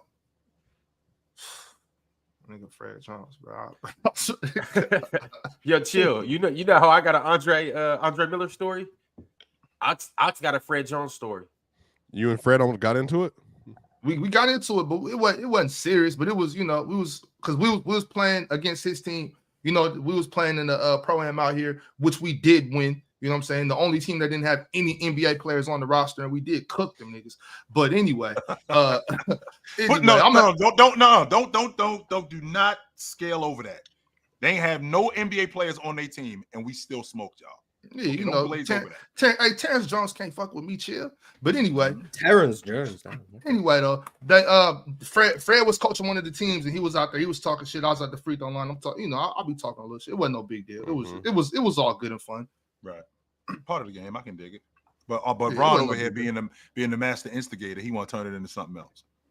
Well, I mean, it got heated, but it wasn't no big deal though. Like nobody got touched on that. Yeah, nobody got touched on that. It was just talking. Yeah, it wasn't no big deal. Okay, that's the same pro-am where Ron made Mike James take his jersey off and leave.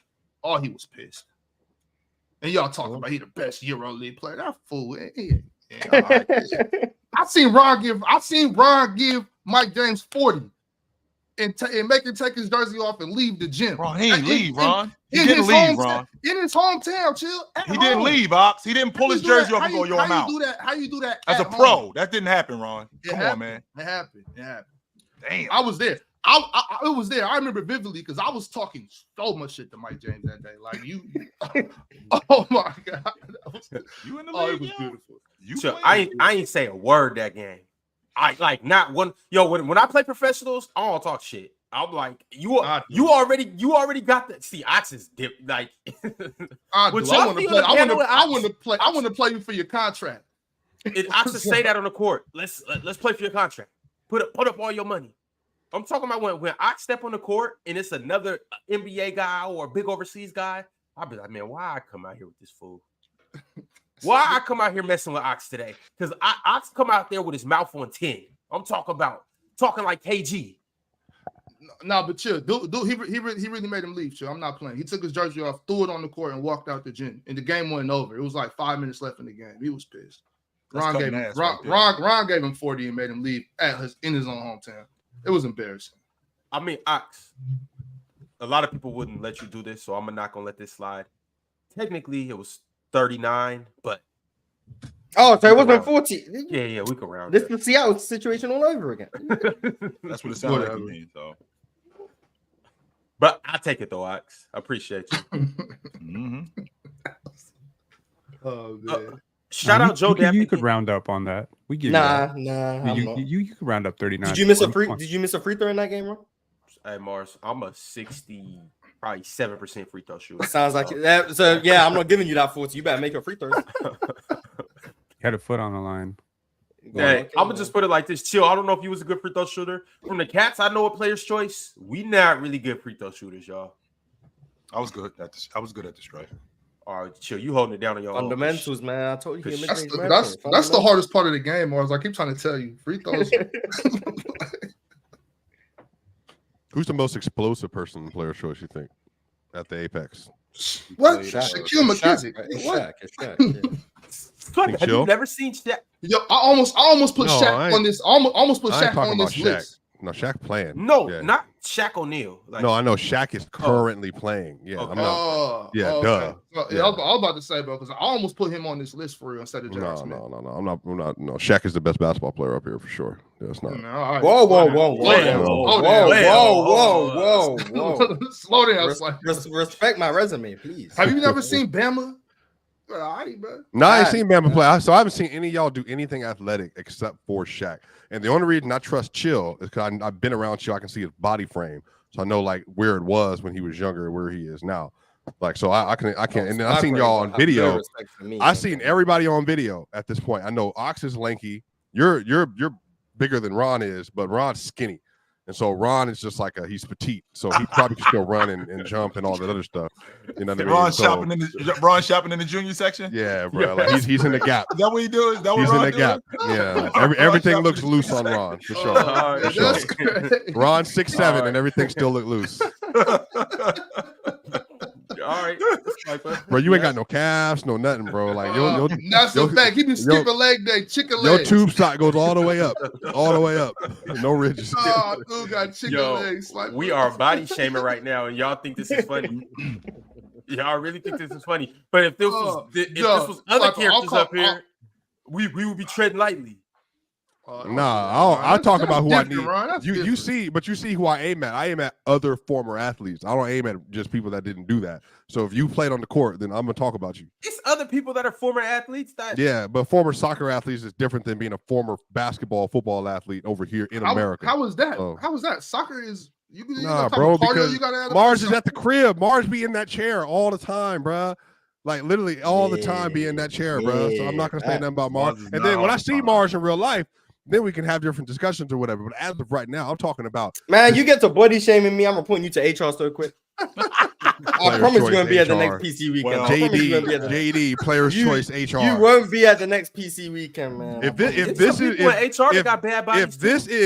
this is what brings it to HR, not all the other stuff I've seen, including the twerking and clapping on here, then I don't know what to tell you. Bro. I don't know what to tell you on here. I don't know what to tell you. Man, that's crazy. Move on, bro. This is hilarious. Oh man. I'm sorry, Penn. I know we're wasting your valuable time with this banter, so we'll go ahead and get on to I can't wait for you. I can't wait for the next PC weekend, man. Y'all let me know where to be and when to be there, man. I can't wait. Told y'all it's in the DR. Ron, do you really feel a way about petite? Like that's a males can be petite. Oh shit. Joe Dapp sent 5 Players' Choice memberships, and I hope they went to special people in the chat that happen to be petite. And I hope this. I ain't never makes you heard feel anyone better about 6'7" be called. Nah, petite swipe ever. it, look. Weird. So last PC weekend, me and J-Rod was grabbing around like this, touching. You could touch your finger. Wait, Ron, tell me when to stop. How far can I go up before I can not touch 2 fingers anymore? To his elbow. Swipe it. Up here? Y'all do know I got like problems, right? Problems. He's Yes, bulimic. He's bulimic. Yeah, I can't I've keep known my you food known him his down. whole life. Did he got problems that you're aware of? He's bulimic. All right. Okay. can't keep my food Now down. we're joking about being bulimic. I want to. You just small. Just say it. You small. You a small man. That's all it is. Ain't nothing wrong with that. You're gonna be you small now. You're gonna be small when you're 70. You have reverse issues of a lot of people. You got to worry about gaining weight, not losing weight. I'd rather have that issue. Swiper. I'd much rather have that issue. Much rather have that issue. What issue I'd much rather have? You would rather have struggle with losing weight than gaining weight? You think I want to walk around look like a skeleton all day? Swiper, why would you drop this in the chat? Nobody want to watch Melo dunking, bro.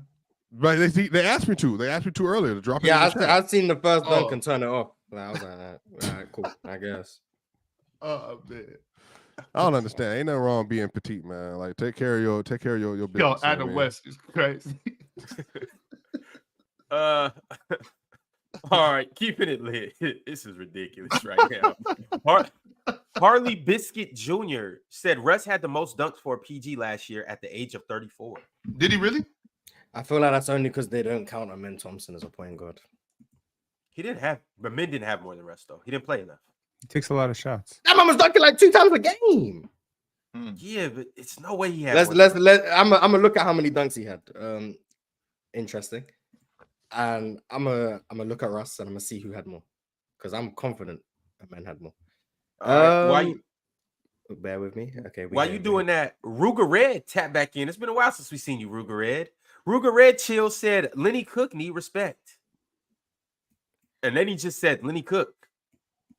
And then he said Lenny Cook was top tier. We just found Lenny Cook's burner. Is he saying that Lenny Cook cooked him? That's what he said. Is that Ruger Red used to come in talking about Lenny Cook? Yeah. That's right. It's been a while. Amen Thompson last year had more dunks than Russ has had in the last 3 seasons. Wow. Combined? Yes. Well, he had 88 dunks last year. No, it wasn't combined. 88. You tell me Russ in the last 3 seasons had 74 dunks. No way. Amen last year had 88 and played 62 games. Who led the league in dunks last year? Giannis. Yeah, Giannis. Who's top 3? Oh, by dunks. Oh, okay. Bear with me. Wait, hold on. Let's see if we can guess this. Jared Allen's not up there. Did he play enough games? I have no idea. Who's on there. It will be the like verticals. Evan Mobley's always high. Is AD on there? I got to look this up because I only looked up them 2 because I can find them. I bet you DeMontis got more dunks than AD. Okay, bear with me. I feel like Aaron Gordon might be 4th or 5th on that list or something. Aaron Gordon. Okay, most dunks last year, everyone got Giannis right. Number 2 should be pretty obvious. If I say Chill's favorite player, who should be Tatum? No, who should be on this list? Oh, Evan Mobley. Bron, right? Who's his favorite player? I'm so confused. Bron is number 2. He should get more touches on offense. He should get post-ups. Oh, Rudy.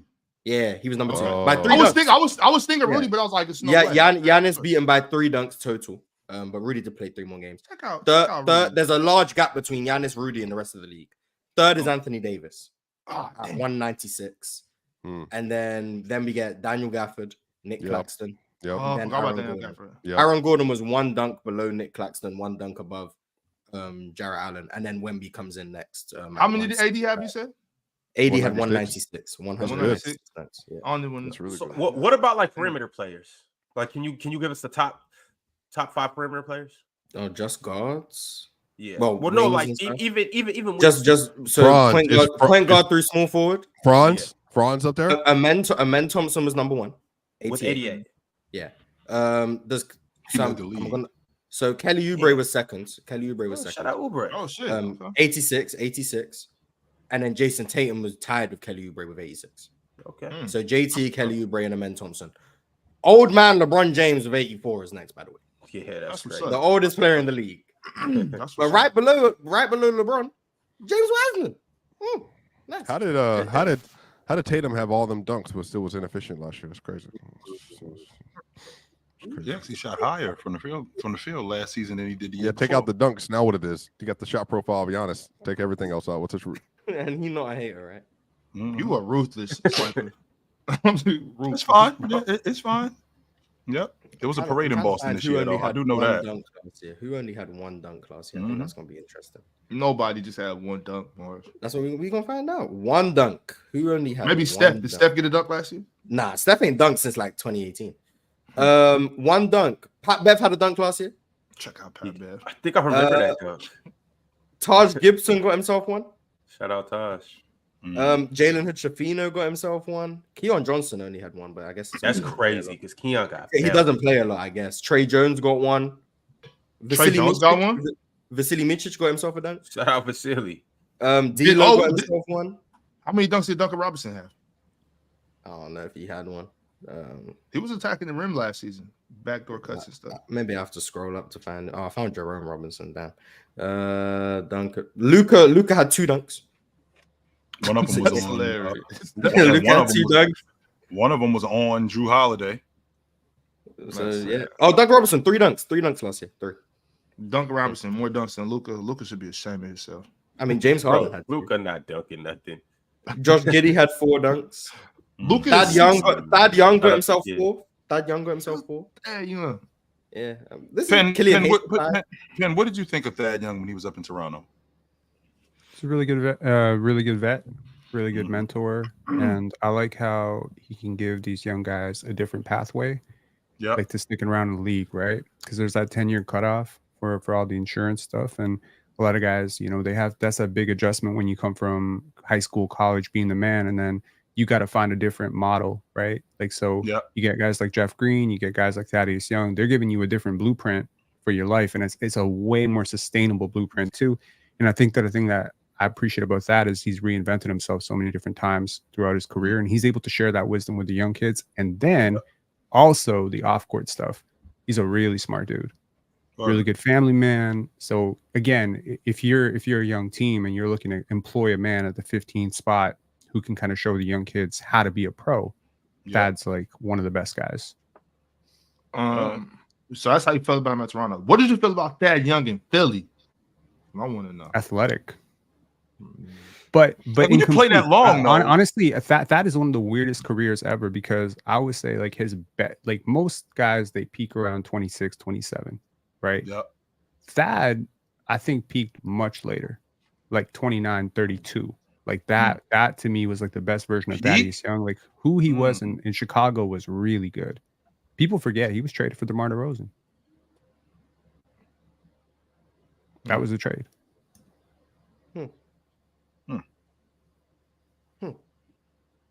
All right, y'all.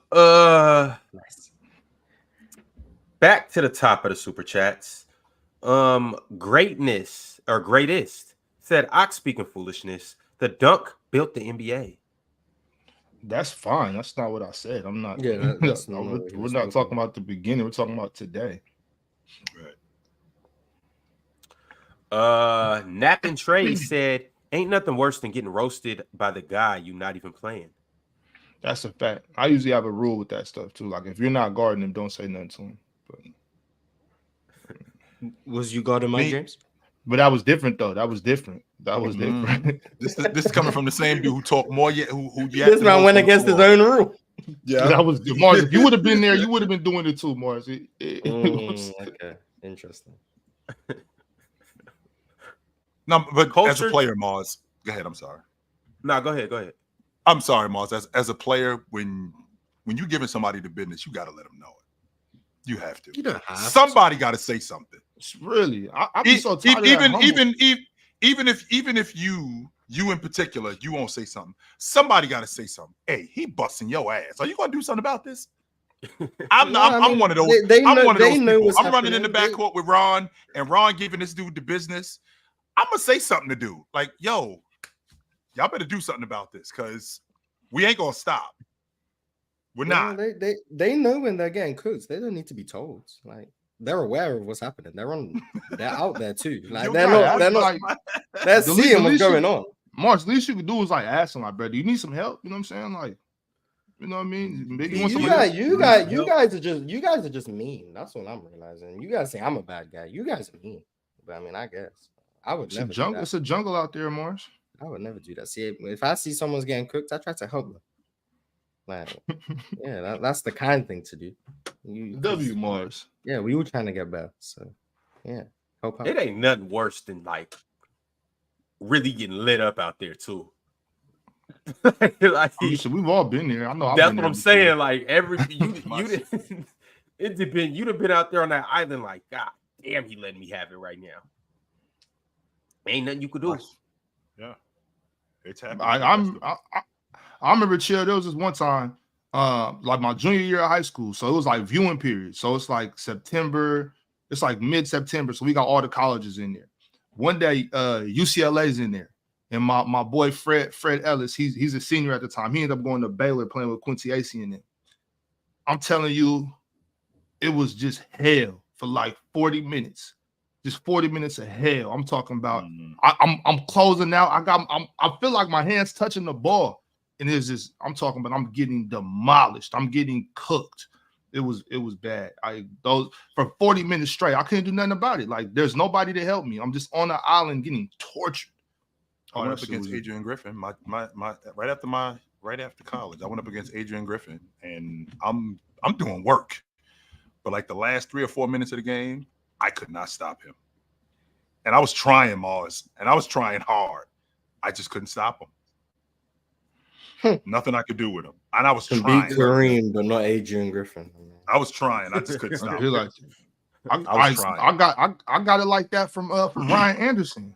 Ryan, I remember I was a freshman. I think Ryan was a junior. But you know, those be different though, where it's like Ryan, I'm talking about older, that boy, bigger, faster, stronger. I got busy against him more too, experience. and like I did work. It was just them last 3 or 4 minutes. I just couldn't stop him. Yeah, I was trying. It'd be like that sometimes, but that's good for you, especially when you're younger. Though it really lets you know, like, okay, I got to get better at this. I got to work on that. Yep. And I'll tell you, like, Ryan Anderson really made me like second guess, like, yo, I don't know if I'm ready to play. I'm not sure if I can hang. It was bad. Did you play as a freshman when you got to college? Yeah, I went JUCO, so yeah, I played. Yeah. I think that's probably the biggest speed difference is like when you first step on like a football field. Like practice is one thing, but then I think once you get into the games and it's like full tempo, I think going from like being 19 years old to like stepping on like 21, 22, 20, it's just the speed and the size and like the physicality. That's like the most like alarming thing right away. My thing, Swiper, I've always been blessed to play on really good teams. You know what I'm saying? So for me, practice was always harder than games. Like, it was always harder. I've always been blessed to have really good players playing on really good teams, really good coaches. So like, the games were never an issue. Like, it's always practice was crazy. Swiper, but you know how that is though too, especially like in college. It's already a gap going from 18 to 19. That's one of them big gaps. That's essentially going from your adolescence to, you know, jumping into your grown man body. But furthermore, on top of that, y'all might not know them college workouts. It's nothing like that. It's nothing like when you step on campus and they putting you through 2 different workouts a day. You in the weight room for, you know, an hour and a half going crazy. And then you got to go step on the field or step on the court and do that workout too. And then they got you on meal plans and all type of stuff. Like, that college workout it's a little different. So like when you got cats that have been at that on campus for 3 straight years doing that psycho shit, like you literally. I think I wish we were around for the NIL era though, because I think that would have made a big difference. Because I think when you come into college, like everything's so. And I walked into a D1 campus, so it was just like everything was so like organized, like academics, athletics, all that stuff. But I think the problem is what I realized early was not everybody was in it for the same reason. Like I wanted to win and I wanted to play well and like be good.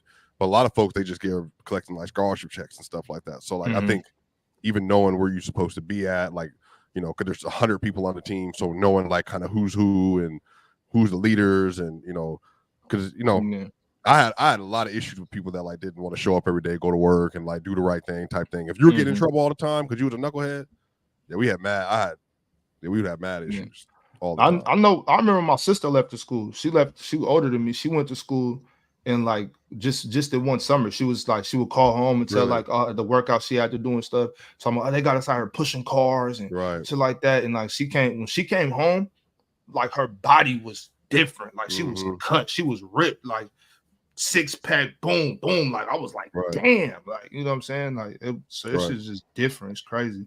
She came home and got right back to punking you. Sounds about right. She still be bullying me. It's all right. All right. But would you rather be really good in football or really good in basketball? Basketball. I'm a hooper. Yeah, I think I would have chose, if I could have had a 10 career, it would be basketball. Because football you can't play no more. Like it's over. Yeah, basketball makes more money anyway. I haven't, like, football was fun. I just wasn't like, I was good at it. I just didn't understand what I was doing. So it was like I didn't really understand it. But I was just a natural athlete, so I was okay at it. But I would definitely rather play. Well, I think the difference is more is like I'm super aggressive. Like I love like collision and physicality and all that kind of stuff. You just can't translate that in basketball in the same way. Like the high impact stuff, like the, you know, meeting somebody in the holes across the middle, like all that stuff. It's just a different type of feeling. But basketball, like it's just, to their point, more money. I think it's safer. Like you don't get hurt near as much. Like, you know what I mean? And then on top of that, like Oxen, you can go play overseas, go play in like, that's what I was gonna say. There's more leagues available to you, right? Makes way more sense. No. And all right, Josh. Shane the artist said, "Where's Kuminga in dunks?" On the bench. I don't know. He's a good dunker, but I have no idea. I view him as more of an athlete than a dunker. I don't know if that makes sense, but that's just how I view him. Speaking of Jonathan Kuminga, the Warriors are reluctant to give him a max contract. How do we feel about this? They shouldn't give him a max contract. That's logical. A max is what, 224? The Franz Wagner contract? Yeah. The Scottie Barnes contract? 220, what they gave Cade Cunningham. The Cade contract. Yeah, that's logical. Wow. I don't even know if he's good for half of that. Well, the problem with the Golden State Warriors is they don't know what they're doing with him. That's the $1 million question. What are they doing with Jonathan Kuminga in Golden State? I watch him play 25, 30 minutes, then he gets busy, and then I watch him play another 20 minutes and he barely takes a shot, and then he won't play, and then he'll play again. I mean, I'm not sure exactly what it is they're doing with him. Is he a transition player? Is he a one-on-one player? Is he picking up the offense? I don't know exactly what they're doing with him. Even pods, like what's the plan? Like why keep Steph on the roster if it's going to be Pods and Kuminga going forward? Well, they think Pods can help them win right away. They think Pods is an impactful piece. So I know they think that. Which he is. I mean, he was impactful last year. No, he's an impactful player, but I think relative to, you know, if it's Paul George or Pods, then I just think that's not really a conversation for Steph. Yeah, you know. Yo, Pin, what do you think the Warriors should be doing with Kuminga? Trading him. Really? Yeah. I would have tried everything to get Larry Mark. Yeah, like upside is only upside until it's downside. You know, like you're not going to be able to sell people on this 21-year-old, 22-year-old. And I understand there's like a lot of flashes of brilliance, a lot of what if, could have, would have, should have. But is he a top 5 player in his draft class? No. Is he a max player? No. Is someone probably going to sell themselves on, you know, trying to bid for him as a restricted free agent? You're going to have to match that probably. So that's a tough scenario, right? So you got people throwing crazy money, and you probably got a whole bunch of, you know, teams that are very young that could probably, you know, try to make him a $200 million type of offer, and you're gonna have to match that if you're the Warriors. You're gonna lose him for nothing. You know, it's tough. plus to your point, when you're talking about investing that type of money in somebody for another 4 or 5 years, you got to have a plan.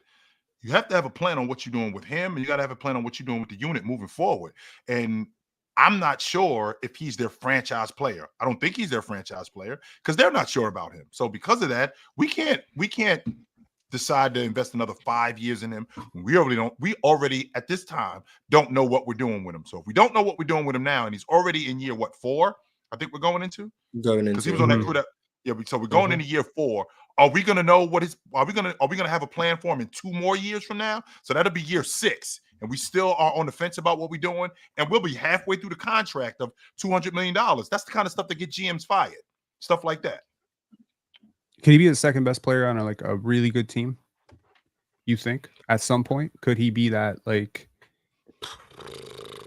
if everything to be honest hits, with you, I think so. I don't even know if everything has to hit, Mars. I do think that if he started out, let's say he started out on this Houston team, like as young as they are, but last year minus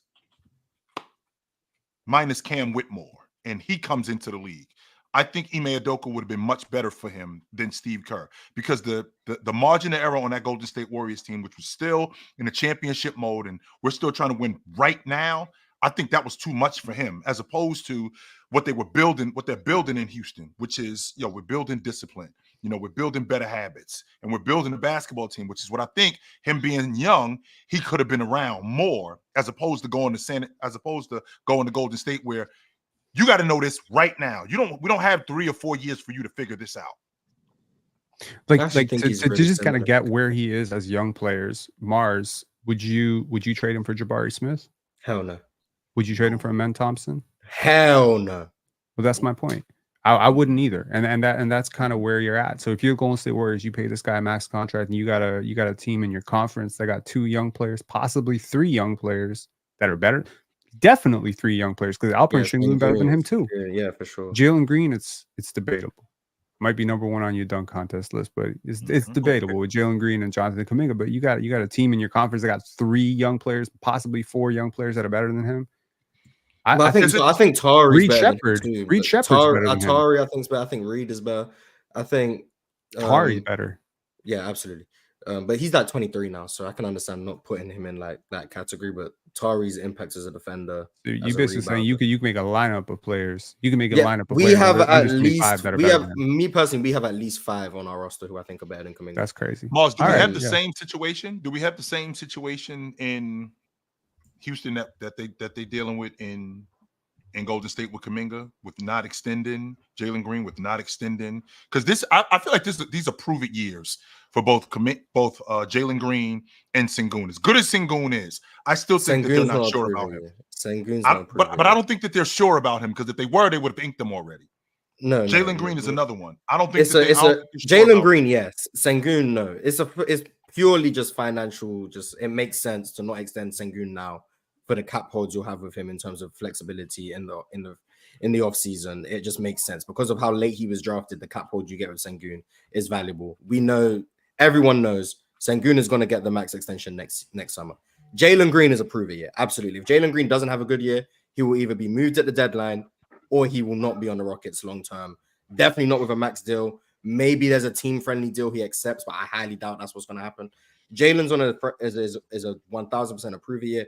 Sengun only hasn't been signed to an extension solely because it just makes more sense to wait the extra year. It's the same thing the Sixers did with Tyrese Maxey. They would have given him a max, but it made more sense to just wait the extra year. And then what do you think Jalen Green's value is worth right now around the league? Yeah, like if they were to have to trade him, what do you think it's approximation? Like Josh Giddey, what he got, or like Alex Caruso type player? I think he goes for more than that. As young as role player and 2 firsts. I definitely think he goes for I'm thinking around 2-1. I mean, it depends on the team we're talking about. Like, no good team is trading for Jalen Green. Respectfully, I would. A good team off the bench. I wouldn't start him probably, but like it depends on how you view.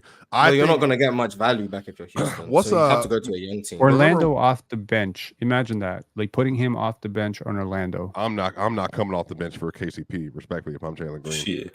I got. Well, it's not up to him. It's up to Houston to. I know. Straight. Yeah. If we wait. If we are being honest, he starts in Philadelphia. He's their starting two guard. A battle with 100%. Tyrese Maxey and Jalen Green. They're going to start anybody. They're going to start Kelly Oubre, right? I think Jalen Green starts, and he's their starting two guard. And if we're talking about trading him, I'm sure Kelly Oubre is probably going to be a part of that deal. If they're moving on with Jalen Green, he's their starting two guard. Do you think? I think that backcourt's tiny. I don't think starting versus not starting. Tiny Moss, he's not 6'6". good enough. I think his skill set. 6'5". He's not 6'5". He's not 6'6". He's 6'5". Okay, in shoes 6'5". My point is, I think his skill set is suited to 6-man. He has that skill set. You think? Y'all about to see Jalen Green about to hit another tier, and then all of a sudden. From what we've seen so far, Jalen Green is like the prototypical 6-man. From what we've seen, it's just whether or not you're on my side of the fence, which is there's a next level to tap into, which I believe is going to happen, or you're just on. He's probably just going to consistently be an inefficient scorer who doesn't provide much value elsewhere, but can provide that electric spark off the bench. And when he does have it going, for him, I hope he does do it. But I think also for him, if he doesn't do it and he got moved, I think if he was in a different situation, I think he could flourish. Like, Swipe, can't we say the same? Go ahead. I'm sorry. Can't we say the same thing No, for Kuminga? yeah. When we're talking about a prove-it year, so Mars, you just talked about Jalen Green as being a prove-it year. I don't think the Golden State Warriors are going to be very good this year. I don't think they're making the playoffs, to be quite honest with you. And I think that Jonathan Kuminga, I think this could be a prove-it year where he could break out, because they obviously going in a different direction, because they're going to move off of Wiggins. So with them moving off of Wiggins, that's going to be more minutes for him. With more minutes for him, what are they going to do with Wiggins? They just extended Steph. Like, I don't think they're trying to. No, they're not obviously trying to lose. But like, what do you think they would do with Wiggins? They need to win. It's not like teams are lining up to trade for Andrew Wiggins. He's a negative asset at this point.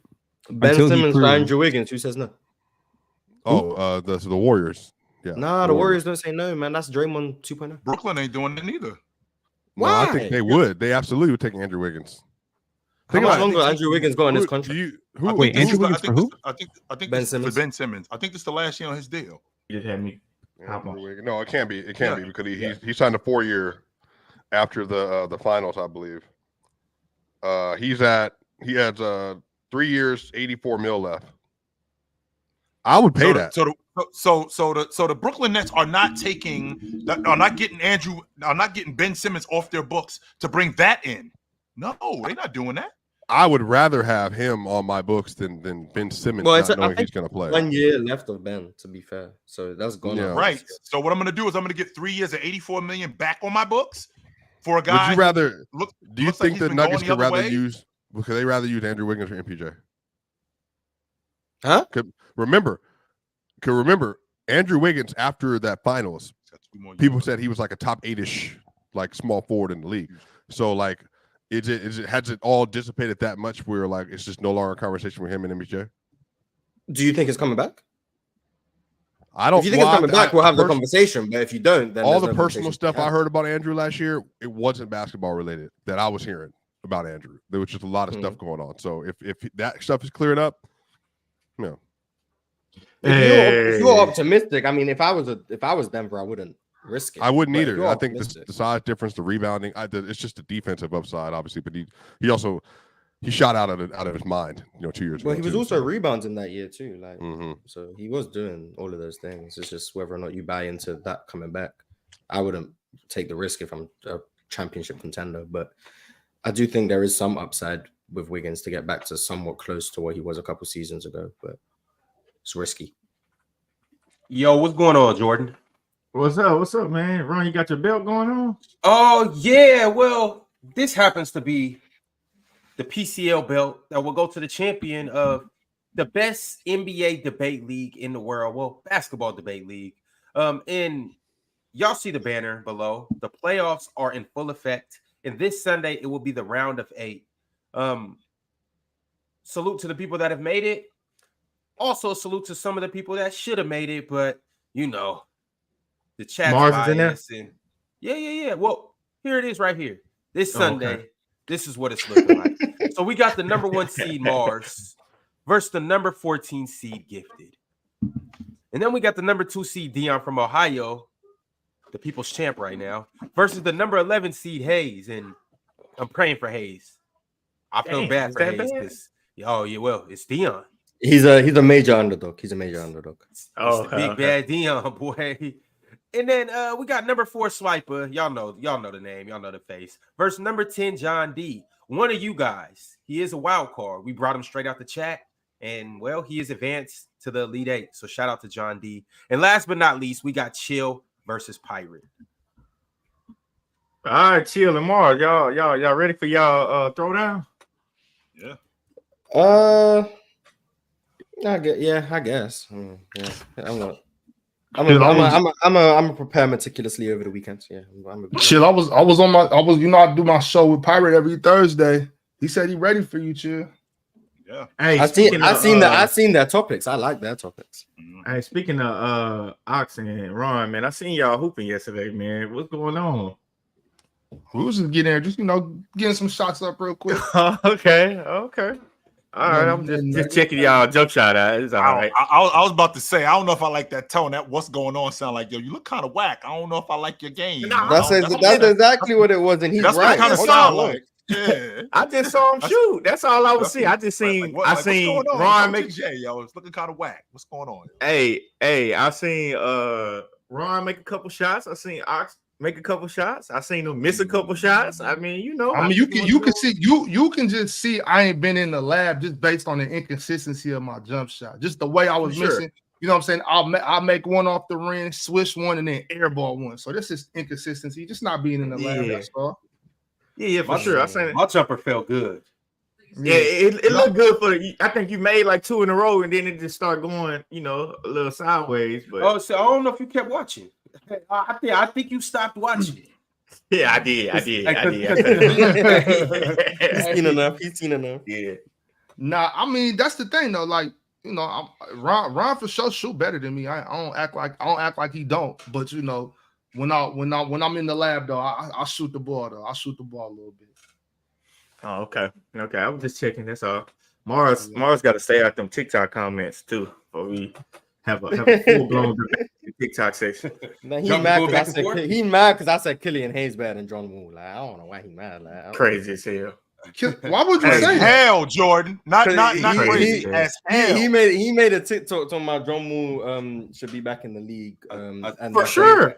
And he said there's guys like Killian Hayes in the NBA. So I was just like, well, Killian Hayes better. So what am I talking about? I don't know about this season, but I was pushing for John Wall last season. I don't know anymore. I don't What's know. wrong with this? What's wrong with this season? Why John Wall can't play in the NBA this season? I don't know. He might just be too. He might be done. And I hate to say it because I'm probably the biggest John Wall fan around.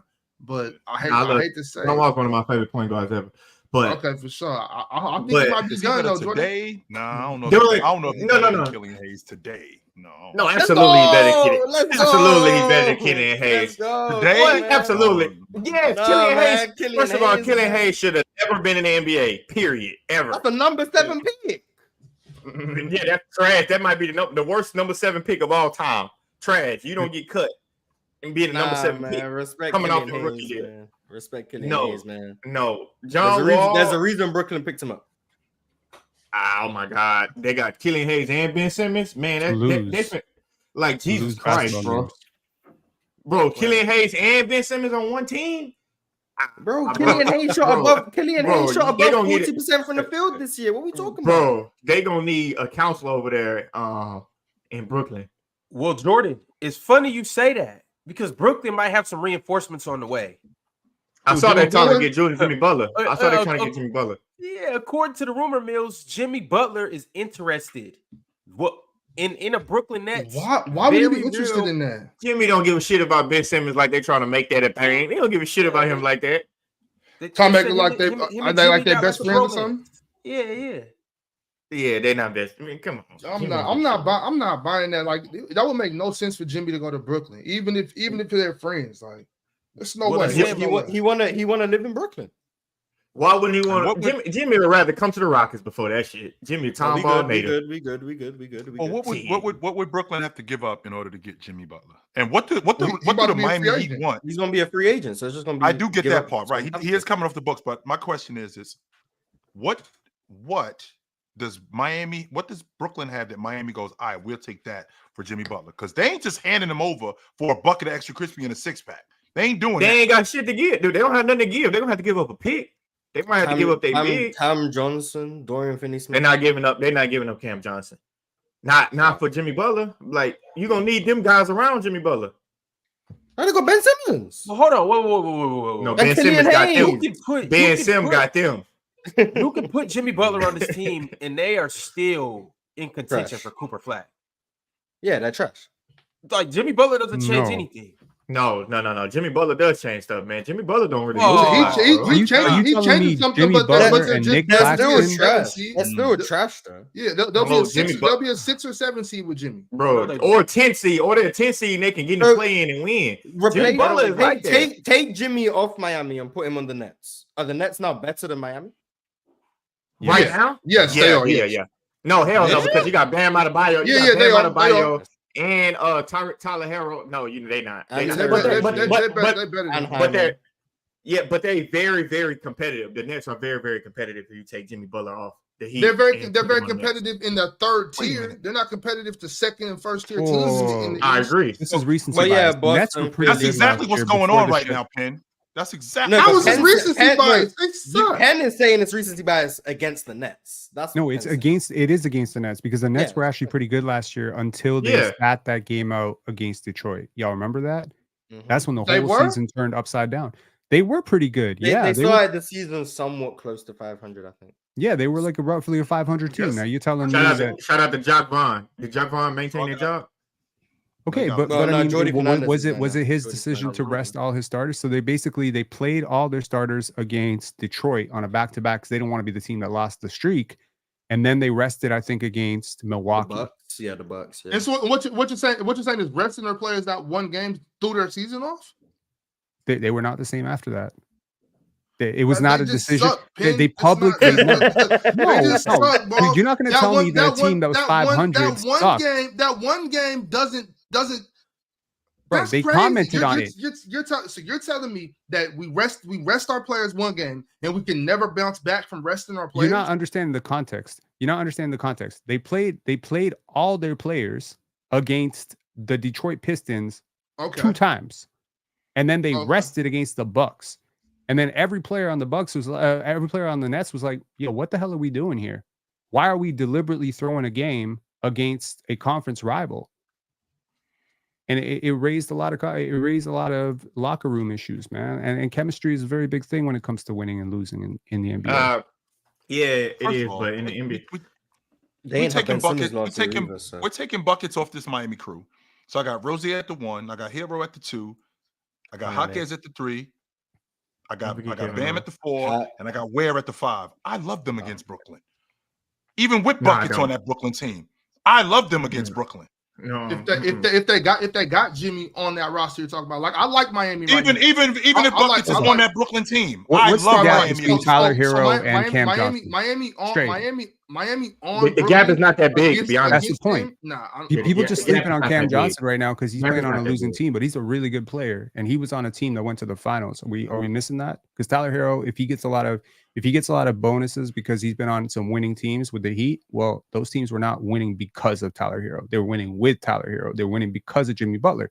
Now you're taking the guy who they were winning because of and just throwing him on the Nets, and you're telling me that the Nets are not better? Of course they're better. They're way better. Yeah. I think they're better. The Nets are better for sure. They're better than they were. Claxton's not chopped liver. Yeah, but they're better than they were, and they're better than Miami too. Yes, they have Terry Rozier. Yeah, but you got to understand, if you take off Jimmy Butler from the Heat and you put him on the Nets, now Tyler Hero has to be a guy that maybe he's not. Which is I like what Tyler. I like Tyler too. It's not like without Jimmy Butler, Tyler Hero going to suddenly become a good defender. How much you want Bam? How much you want Bam Adebayo to clean up? No, he's gonna have to clean up the whole game. He's gonna be trash. Is Bam ready to be that number 1 guy, Chill? No, but he's gonna be a hell of a defender. Yes. I don't think he's ready to be a number one guy. He's gonna be a hell of a defender. He got a lot of stuff he got working on. You keep saying that he's not ready to be that. How much more time you need? We're going into year 7. What are we looking for? 2 years away from being 2 years away. Maybe he's just not meant to. He may not never be a number one guy. And by the way, we're in peak Bam years, by the way. This isn't like, I don't think that we're going to get better than this. We're in peak How Bam old is Bam? We already, 26, 27, 26. He's 26. When do people normally go in their peak? Around 28 to 30, I'd say. No, this is not 1995, brother. No, this is not. This is a different NBA. No, I think most people do go in about 28 to 30. That's pretty much their best year. It's actually very rare. I think most players go with their peak 24 to 28. That's usually the peak. That's if you look at the greatest players of all time, that the best version of them usually falls in those years. There's some exceptions. Thaddeus Young, we were talking about Thaddeus Young earlier. DeMar DeRozan's an exception too. Debo probably peaked a little bit later, but that's just insane work ethic, right? But most but what do we consider peak? Like your best skill set? I'm saying like when you start winning, like you can score all these points and be on a trash ass team. But I'm talking about when players don't win by themselves. Which is what Cam Thomas is doing. But T-Mac ain't never. Yeah, that's tough. But I mean, I guess. But you would say the Rockets was his peak. But I mean, I don't know. I think he was a better scorer with Orlando. Brooklyn, but I mean, what does there's Brooklyn like an athletic peak, and then there's like your game peak, like your skill set, that's what I'm saying. Knowledge, that's what your I'm IQ. About. Yes. So for most players, the intersection between their athleticism and their skill set and their IQ and knowledge and experience usually around 24 to 26, right? If you look at Tim Duncan's peak, it's around there. What you, Jordan? I'm thinking closer to 30. I think players hit their was better. Okay, who are the players that are better at 30 than they were at 26? Name them in NBA history. I can literally. Let's talk about guys right now. Let's talk about LeBron James. Let's talk about Joel Embiid. LeBron was better at 30 than he was at 27. 27-year-old LeBron, I think, is 2013. That's 2013. That's peak. That's peak LeBron. Yep. But then you could say 2016. What's Michael Jordan's peak? 90, 91, right? 92 Jordan. 92 Jordan. That's 29-year-old Michael Jordan. 16 Bron is what? 32. Man, when LeBron went back to Cleveland for the first time, he was 30 years old. This is the same James in 2015, 2016 that they were talking about. He was slowing down. He had a back injury, and they were talking about it. What he used to be. He was talking about it. But it's hard to isolate an individual like that. You know what I mean? Like it's hard to. You could say Michael Jordan started winning in 91. James can't be in any example because he's the exception. Well, no. The point I'm making is he hit it. You guys are saying 24. Okay, when did Sean Kemp peak? I'm saying it just depends on the player. Like. No, when did Sean Kemp peak? And I don't think that James is an when did Dwight Howard peak? Okay, like you just said, he was 27 years old in 2013. He was in year 10. I could say Joel Embiid is dead in his peak right now. He's 29. He's got this is the best. Last year was the best that we've seen of Jokic and Joel. Giannis. How long is the average NBA career? 4 years, right? Yep. That's the point. And a lot of those guys are peaking at 24. You're talking about superstars? Sure, a lot of superstars are great at 28, 29. But the vast majority of NBA players are done at 28. When did Trevor Ariza peak? Probably when he was 26, 25. Yeah, because I mean, we're saying let's not use the superstars. So Trevor Ariza peaked probably mid to late 20s, right? Andrew Bynum. Go through the list. It's hard to quantify role players' peak, though. We can't talk real good. If it's not LeBron or MJ, we can't. No, I'm saying like we can do that, but like with Trevor Ariza, because like those guys are high usage, so we can clearly see when it's a drop off. Sometimes with those role players, it just depends on your role. Well, I think we can all see PJ Tucker peaked in his 30s, right? That's different. See, late bloomer. PJ Tucker played overseas for a couple of while, man. So it's he ain't come over until he was like, I want to say 20. No, he started off in the NBA. He started out in the NBA. Yeah, and then he went back. Yeah, because he had a year. It wasn't ideal. Attitude adjustment. He didn't like it. What Kobe do y'all think was better, number 8 or 24? 24. 8. I think it starts with 8 and then like a bit of 24 is in there. Yeah, I think number 24 was better, man. 24 was smarter. 24 was smarter than number 8. That's what I'm saying. I reminded y'all in the super chat the other day. It was number 8 who scored 81. Don't whatever forget year that Yeah. was. But then he had 24 the next year. I still have So let nightmares about number 8. me ask you a question, because it sounds poor like you're Jalen standing on Rose. this, Jordan. What 24 was better than 2001 Bryant? Which 24 was better than him? I would probably 08. 08, 07. I think MVP year. I would go with that. When he was dominant, exactly. When he was dominant. You think? Yeah, man, I'm not going down Mars. that. When I think about 01, when 2001 Bryant, I think that was year 5. I think that was year 5. He was in year 5. He still hadn't figured it out, but he was right. I feel like that's when the prime started. I feel like that's when the prime started. I think I saw a peak Bryant, like around 2003, 2004. But if y'all want to use the metric of scoring points, like he scored 81 when he was in number 8 jersey, but Brandon Jennings scored 55 as a rookie. But I think Brandon Jennings got better later on. Man, we just saw Malachi score 50 in a game. Hold on. But wait. We're not going to do that, though. That's different. A different era. Different era. Different scoring. Kobe did it night in and night out. It wasn't a one-off. Okay, but the next year he led the league in scoring too, and he was 24. Yeah. Like 06 and 07 are the 2 years he led the league in scoring. Number 8 and number 24. All right, but he was 27 years old, 28 years old. Like those years were right next to each other. Like that's so 20. So your peak started about 27 to 30. No, it doesn't. He was 20. He was. Look when he led the league in scoring, 35 points per game. game. Probably started in 03, okay. But just 04. If you have an absurd work ethic, then you peak later. If you do not have an absurd work ethic, when we're talking about Kobe Bryant, that's an absurd work ethic. We're talking about maybe Allen Iverson, not as absurd a work ethic. DeMar DeRozan, absurd work ethic. Maybe Tracy McGrady, not as absurd. And there's also injury luck, right? Those injuries, they build up. So I'm just saying, like, the average NBA player is going to peak closer to 24 than 30. But the superstars probably closer to 28. Is that fair? Shaq peaked at 27. I would say. Like Shaq's absolute peak year. We talked about this yesterday. His clear and definitive, by far and away best year, he was 27. He was 28. But okay, well that's kind of close to what I'm saying. Like I think you're your best at but it doesn't age. Because that was the best him. How about the year before that in 99? What about that Shaq? Are we in peak Shaq years in 1999?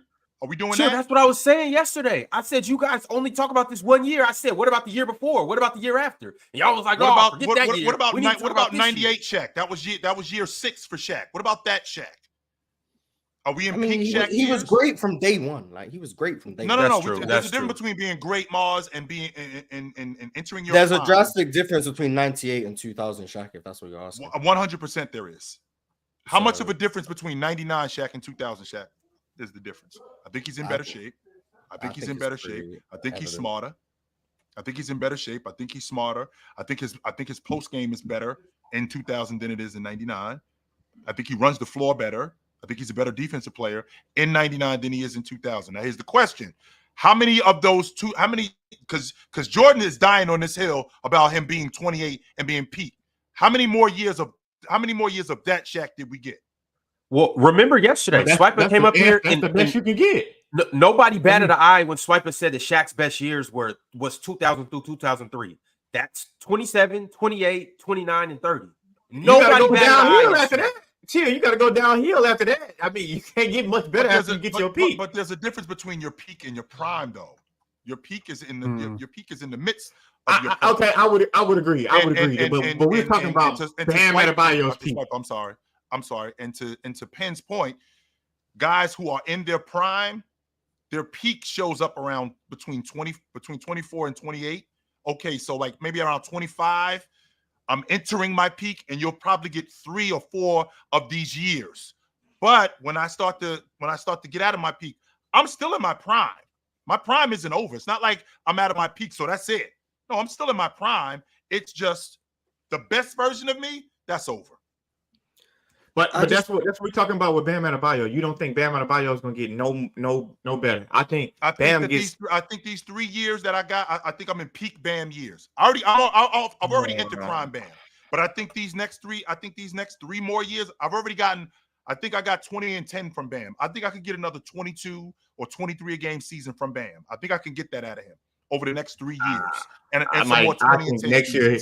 Bam might give you 25 a game next year, bro. I just think he I can Bam see can it. give you So if he 25 giving a me game. 25, then why can't I move on from buckets then? If I got a 27-year-old giving me 25 and 10, Because- why can't I continue to take that window of opportunity that I have with him and build around him? Because I already seen it with Jimmy Butler. I already seen how far he can take us. And with him taking us as far as he can take us, that's it. So why can't I take Bam, who you already think is going to be 25 and 10, and 25 and 10 in the NBA as an elite defender? That's elite as a player. That's an all-pro. So why can't I take those three? Why can't I take those 2 or 3 more years of that and build around that?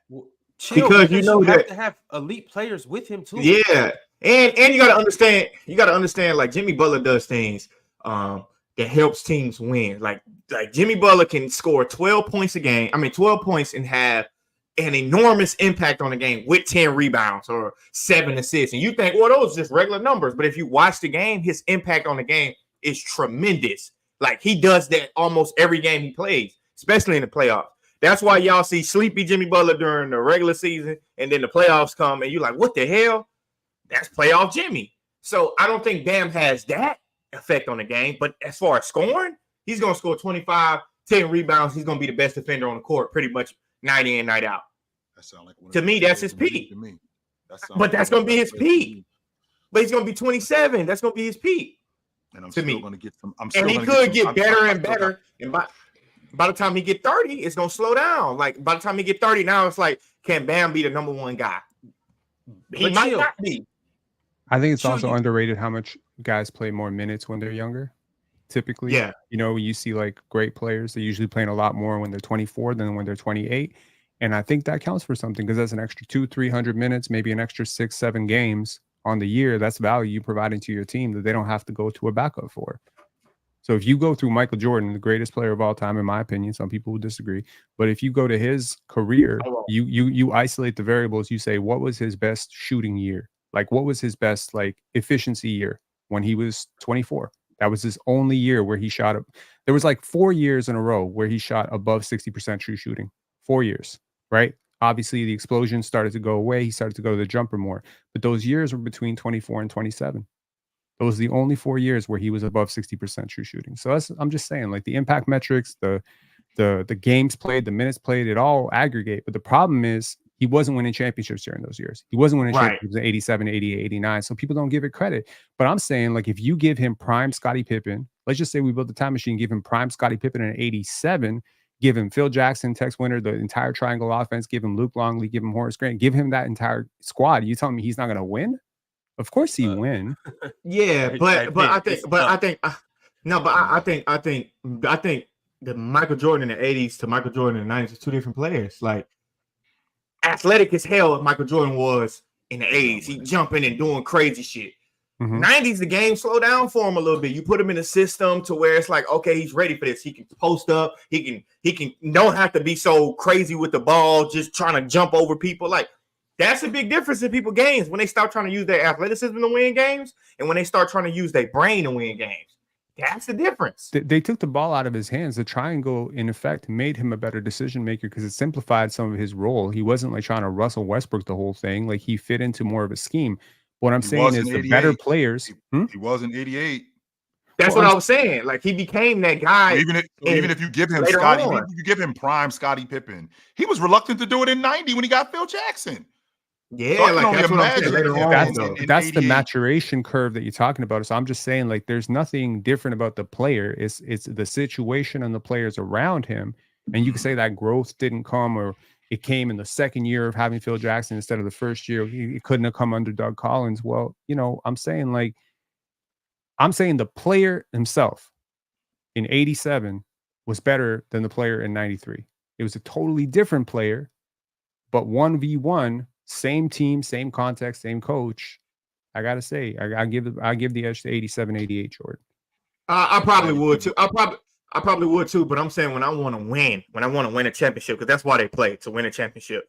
I gotta go with the Jordan in the 90s. I think because he won, though, right? Jordan no, it's because his game was a little bit mature. Yeah, the game slows down. Like usually what they talk about when a rookie comes in the NBA and later on they'll say the game will slow down for you. They say that because you start to use your brain a lot more. Like even when you like go from a freshman in high school to a senior in high school, if you play varsity your freshman year, the game is fast, super fast. By the time you're a sophomore, it gets slower, and you're like, oh, I can do this. Oh, why don't I just shoot this jump shot instead of just trying to, go and dunk on somebody, like, or try to get a layup? Like the game just slows down for you. Now, to your point, I do think the system definitely matters, but some coaches aren't ready to even coach a young guy. They would much rather stay with an older guy first until that younger guy gets a little bit older, so I can teach him that system. No, I think you, but I'm just saying, like, I don't think for Jordan, the issue in 87, 88, 89 was that the game was too fast. I just think the competition in the East was really strong and that he needed to get a lot stronger. Physically, he needed to get a little bit stronger to get through the bad boy Pistons, the Celtics, all those teams. But, when those teams started to fall off a little bit, he was able to rise. It takes a lot of different things, right? But you say LeBron James, he made it to the finals against the San Antonio Spurs. It was a little before his time. Maybe if he was in the West, he wasn't ready for that. He wasn't ready, right? But is it possible to say that LeBron in 08, 09, who didn't win a championship, is a better player than LeBron in 16, who did win a championship? I think the best LeBron was in Cleveland when he came back. I think that was the best. That's interesting because I think it was Miami. So yeah, I don't know. When he started shooting that 3-ball a little bit better, it was like hey, it was like it was a little scary. I get whatever I want to get. And I can shoot that 3-ball. I'm still dunking on you. My mid range is kind of clicking.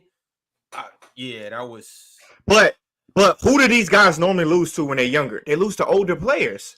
Like they don't lose to the same young guy most of the time. They lose to a guy that's a lot or a team that's a lot older than them, like the Spurs or the Celtics. But that's the experience as a team, right? Like you need some scars as a team to get over the hump, right? You need some continuity within your organization to get over the hump. You need some continuity between the players, the lineups, the coaches, etc. So just because you have a trash organization that's cheaping out, not putting enough around you, they're shipping out coaches every year, that doesn't mean you as the individual player are worse or better. It just means you're on the wrong squad. And you're saying, like, who are they losing to? They're losing to experienced teams. They're losing to teams that won together. Yeah, but with a really good player, it's not that like they losing to a team that doesn't have an MVP caliber type of guy or a number one. Who did Jordan lose to? Jordan lost to the bad boy Pistons. They were a very experienced team. They were a very veteran-laden team. He lost to the Celtics. They were also a very experienced team. They'd won together.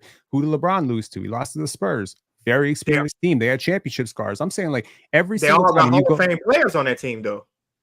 Facts, but it's not like LeBron was a worse player than Manu Ginobili or Tony Parker or even any individual player on that team. But Tim, I'm not saying that he's worse, but I'm saying Tim Duncan at the time was already prime peak Tim Duncan, pretty much. Prime going past his prime. 2007, 2008, he was past his prime. Okay, past his peak. He was in his prime. Past his peak. Okay, but when LeBron goes and plays against them, I don't think LeBron how old was he? 23? 22. 22 LeBron versus how old is Tim Duncan? 30? 31, I think. No. Maybe 30. He was actually Let me just look it up. He was actually older, I think he was like 32 at that point. 32, he came in I think you can make a reasonable case that LeBron James is the best player in that series. 31. He had no help. Oh, I was right. Okay. He's 31. Oh man, but I understand, like, you can't say he had no help, but he goes to the finals. Like, he had enough help to get there. Anderson Varejao through the East, through the Boobie East. Gibson. Like, we're talking about a lot of guys who would not start for a lot of teams. We're talking about role players. Who was his second best player? Exactly. That's my point. That's my point. I mean, you ask someone who the Spurs' second best player was. Someone say Tony Parker. Someone say Manu Ginobili. But you got an answer. You don't go, You got an answer. You can have more. Stop being nasty right now. I got to think who the second best player. Zydrunas Ilgauskas. Yeah, like maybe it was Big Z. Maybe it wasn't. I don't know. Maybe it was Drew Gooden. I don't know. Respect to Zydrunas Ilgauskas. Maybe it was Larry Hughes. I don't know. That was the worst. If the Cavaliers had won a championship, Zydrunas Ilgauskas would have become the worst ever second option on a championship team ever. I probably would agree with that. Yeah, probably would agree with that. So that's the lack of help that LeBron had at that point. I was just saying, just because you dusted the East, and he didn't go through nobody. He went through some really good teams. He went through the Detroit Pistons that year, if I'm not mistaken, right? That was a veteran-laden team Minus with Ben some Wallace. experience. Right, Rasheed Wallace, Ben Wallace. No, he those said guys. minus Ben Wallace. Ben Wallace. Ben Wallace. wasn't on Ben that. didn't play? No, Ben No, was Ben was in Ben Chicago was in already? Chicago. Ben was Yeah, with he's gone. Chicago, My right? bad. But still a veteran-laden team and the type of team you would expect to have the edge on a young Cavaliers team, right? Yes. I'm just saying, I think like there's a lot of players that they didn't win a championship in their peak, like Hakeem, I think did not win a championship in his absolute peak. His I peak was agree. probably what, 89 to 92. Probably didn't win a championship during that time. Won a championship after. Still was in his Context prime, though. matters, right? Mhm. Still Coach was in his prime. Rudy Tomjanovich, you know, putting the right team around you. So I'm just saying, like, we got to stop ignoring. We got to stop going championship or nothing. You No, know? I'm not saying championship or nothing. I'm just saying the way the game is played too has a lot to do with winning. Like you know, you can watch a guy score. Like, and if you even watch the Last Dance when Michael Jordan was talking about Kobe, and he was like, the young kid can play, but he out there shooting all the damn shots. He was like, he don't know how to play yet. You know what I mean? Like, and I think I think that has a lot to do with winning. Like, yeah, I'm scoring all of these points. I'm winning MVP. We win enough games, but when it gets tight into a 7-game series, like, I think how you play is going to determine how you win. Like, I can jump and shoot. I can jump and dunk throughout the regular season. Playoffs come. Let's tighten that paint up. How many? You can't hit a jump shot. Can you win? You're training all these guys. You think the young kids today, they understand the game? Because I'm watching them play and I'm like, they don't. No. This is the worst IQ I've ever seen in basketball. I'm dead. I coach them and I train them. They have no idea why they do anything. Like, they equate dribbling a lot to I can dribble. And it's like, bro, you just dribble 50 times. But what I'm saying, even in the games, these kids only know threes and layups. They don't have no mid-range, no floater. It's Just crazy. And they're like, It's what? I just had a crazy. 3. Oh, I'm open. I just shot a 3. And I'm like, bro, you just shot 10 threes and you made 2 of them. And we losing by 20. You ain't gonna do nothing else? Like, so That's I'm 6 saying, points like, right there. yeah, but you might have gave up 15. So Definitely all I'm gave saying up is, 15. all I'm saying is, no people doubt don't about it. realize.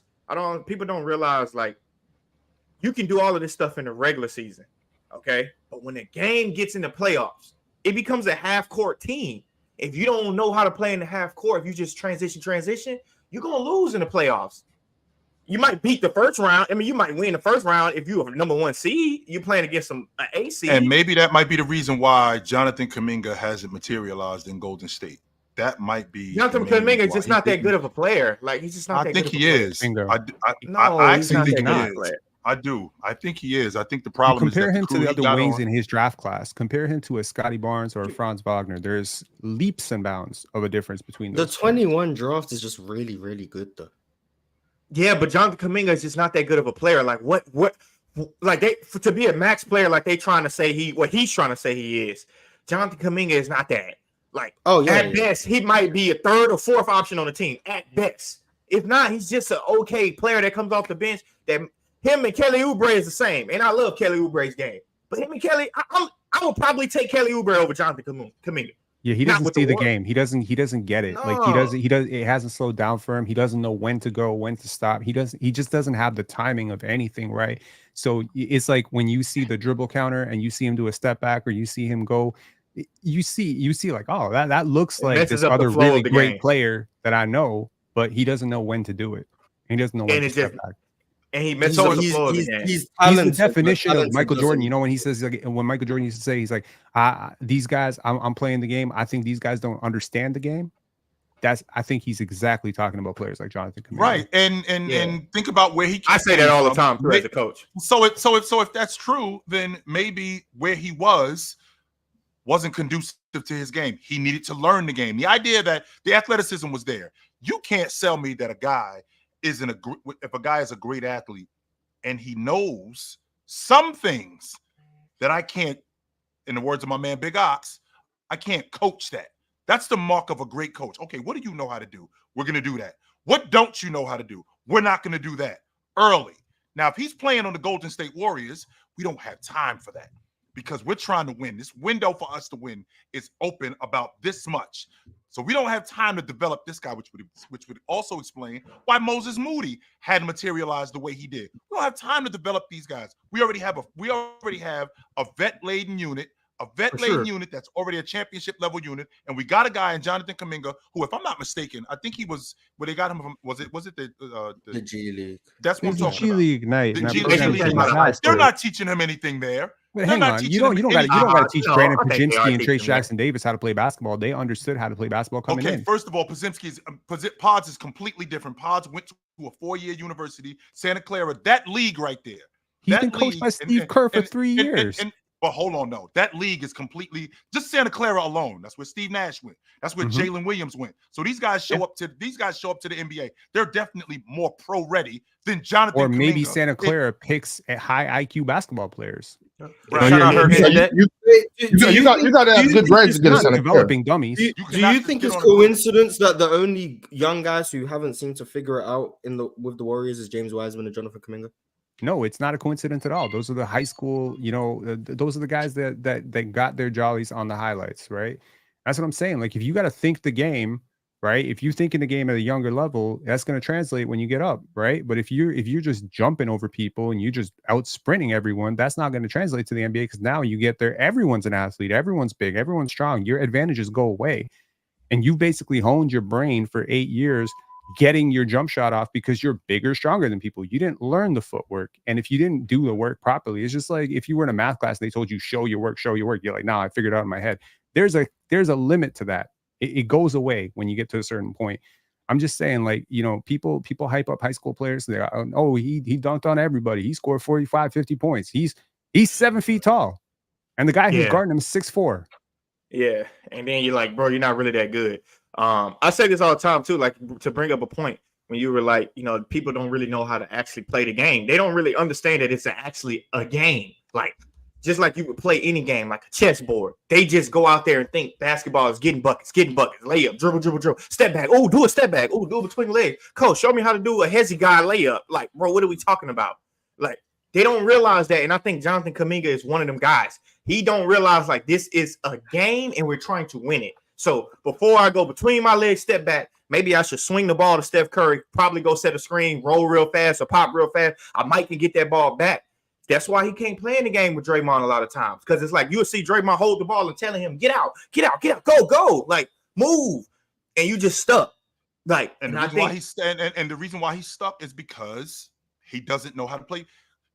He don't know how to play. He don't know how to play the game of basketball. Yes, that's the. He has the skill. And a guy like Jonathan, he's talented, but no, he just doesn't have the IQ. And a guy like Jonathan Kuminga, who gets on this Golden State Warriors team, which is a championship unit with Steph Curry, all of these guys who know how to play basketball, and he's a kid. He doesn't know how to play basketball, and on top of that, we don't have time to teach you. Like, you got to figure this out on the fly, so it makes him look even worse. Well, then that's organizational failure. Take the time. Yeah. You invested a 7th overall pick in a kid, right? Teach him how to play basketball. If he doesn't know how to play basketball, teach him how to play. It's not like Jason Kidd didn't teach Giannis how to play basketball. He did. He took that time. They took the lumps. Some guys just don't. Some guys on both sides here. That's what it sounds like. No. But listen, some guys just don't. Some guys just really just don't want to see it the way that somebody's trying to help you see it. Like these guys are professional. Steve Kerr is a professional. I don't know if he's the greatest coach like everybody says he is, but he's a professional. You showing guys in the film room, you showing guys, this is what I need you to do. It's up to that player to make it important to him, to say, you know what? Oh, I see his point. The game is slowing down for me. The game isn't slowing down for Jonathan Kuminga.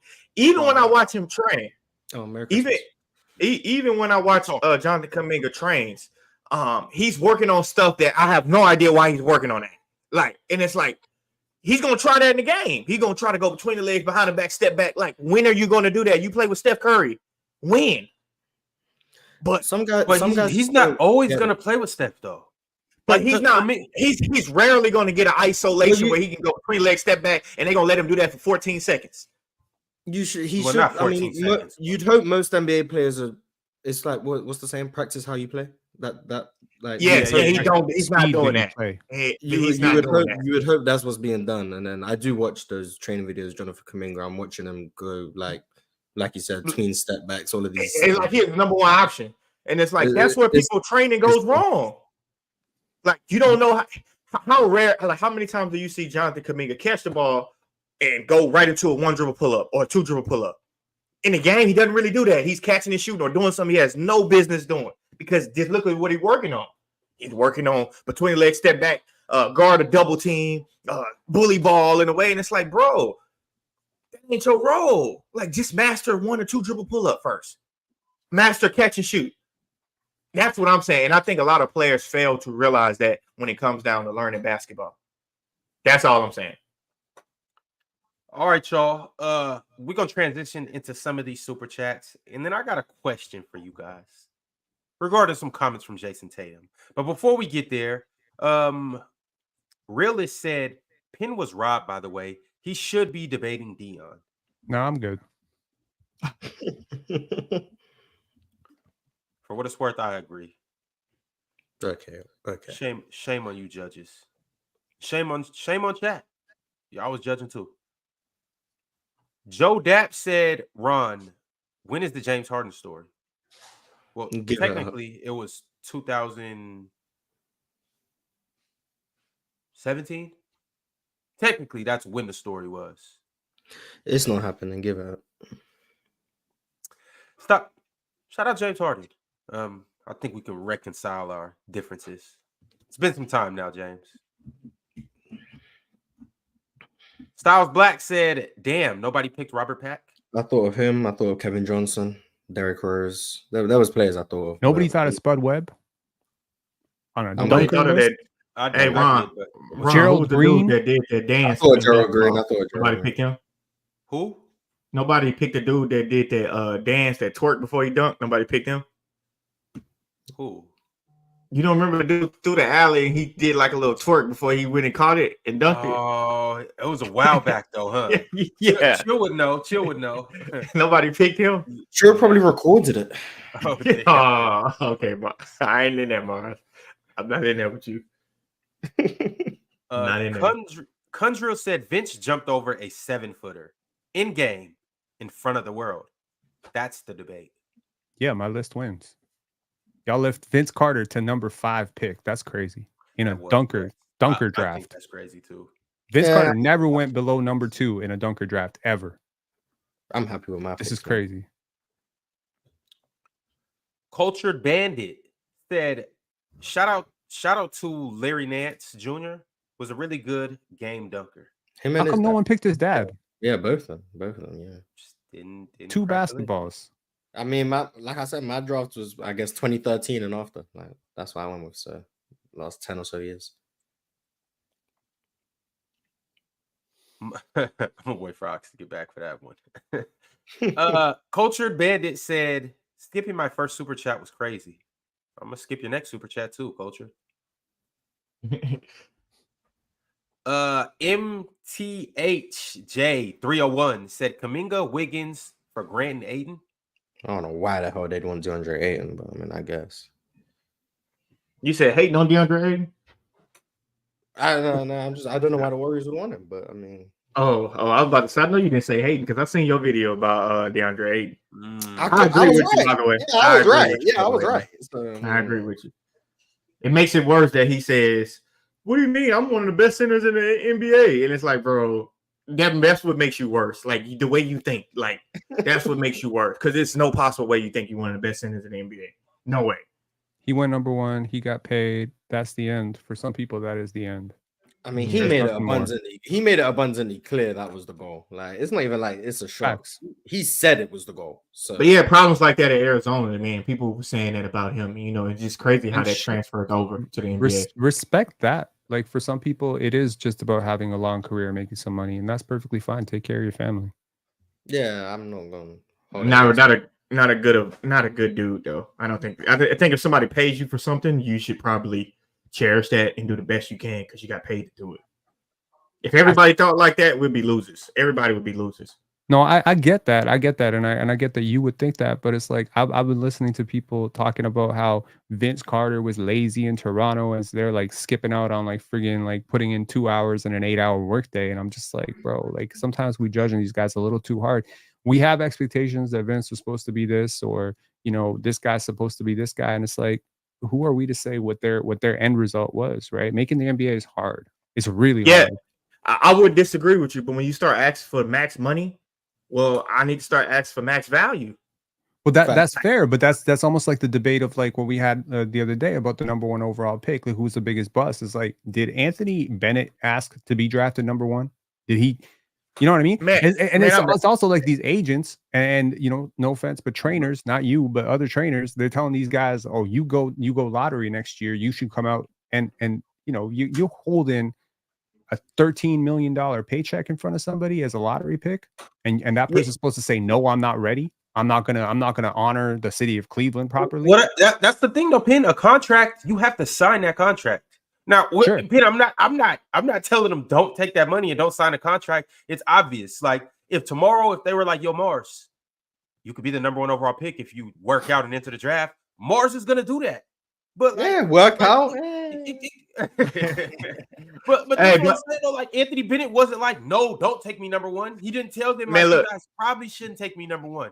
But look, Ron. I'm gonna say this, and I think Anthony Bennett is a good dude. I met him when he was with the Clippers, and talked to him a little bit. Number 1, he had no idea he was going number 1. That's number 1. Number 2, he has some problems with his breathing. Like, people don't know that about Anthony Bennett. Anthony Bennett has a real problems with his breathing. So he did the best workout in a short amount of time that people has really ever seen, and they like, damn, if we can fix this, we have a monster. It's just that never worked out. He really has breathing problems. So it's like,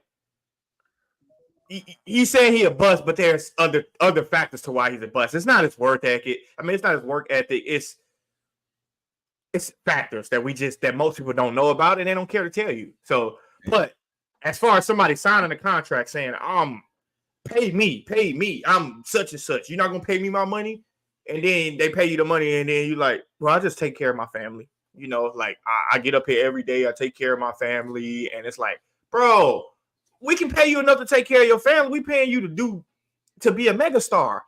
Now you don't want to do it, and it's like, I don't like that. To me, I don't like that. If you're gonna ask for that, earn it. I want you to earn it. I want you to play every night. Not every night, but at least 75 to 80 games a season. I want you to do that because my money is keeping the fans in the stands.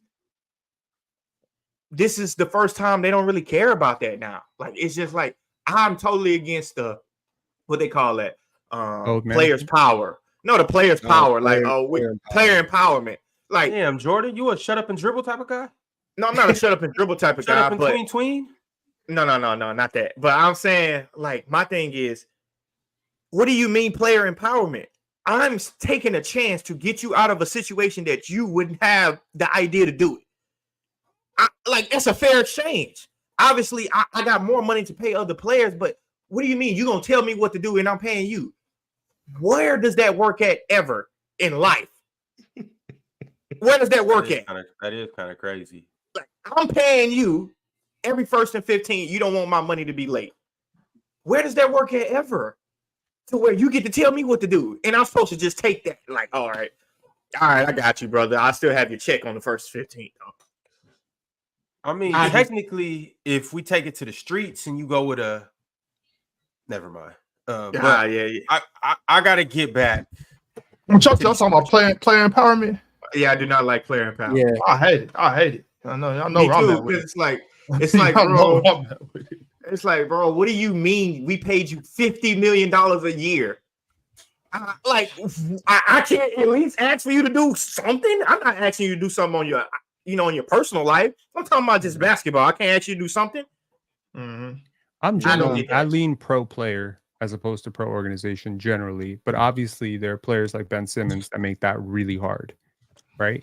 But that's the exception. There's a lot of players that have been paid egregious amounts of money and they lived up to it, right? We don't talk enough about them, right? And I also think that it's because a lot of people are underpaid in their own lives and they see somebody making $25 million. They imagine, what would I do for $25 million? But you're not them.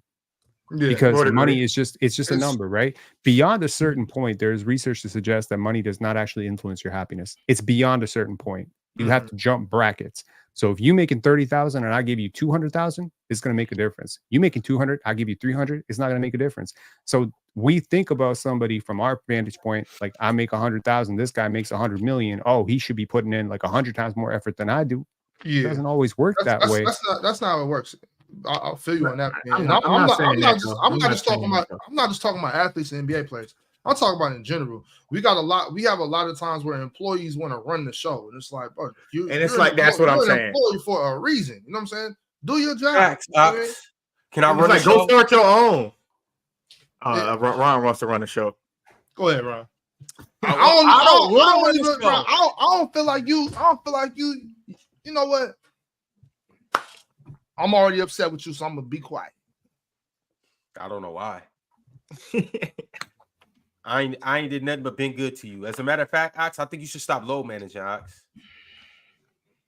As a matter of fact, I think you should shut up and give your good takes, or give your good takes then shut up. I'll say, I'll shut up and. But Ron, to your point about that shut up and dribble thing, that's not what I'm saying, and that's not what I mean by pro owner or pro player. Like that's not what I'm talking about. I'm just saying, if you ask for something, why can't I ask you for something, and we have an even exchange?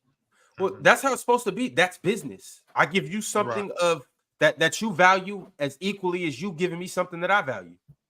That's what it's supposed to be. I don't like the shut up and dribble thing because that was speaking out against injustice and things like that. I don't like that. I do. So away from that, I am like, oh, shut up and hoop. You know what I'm saying? Like it's but not in that sense. Where that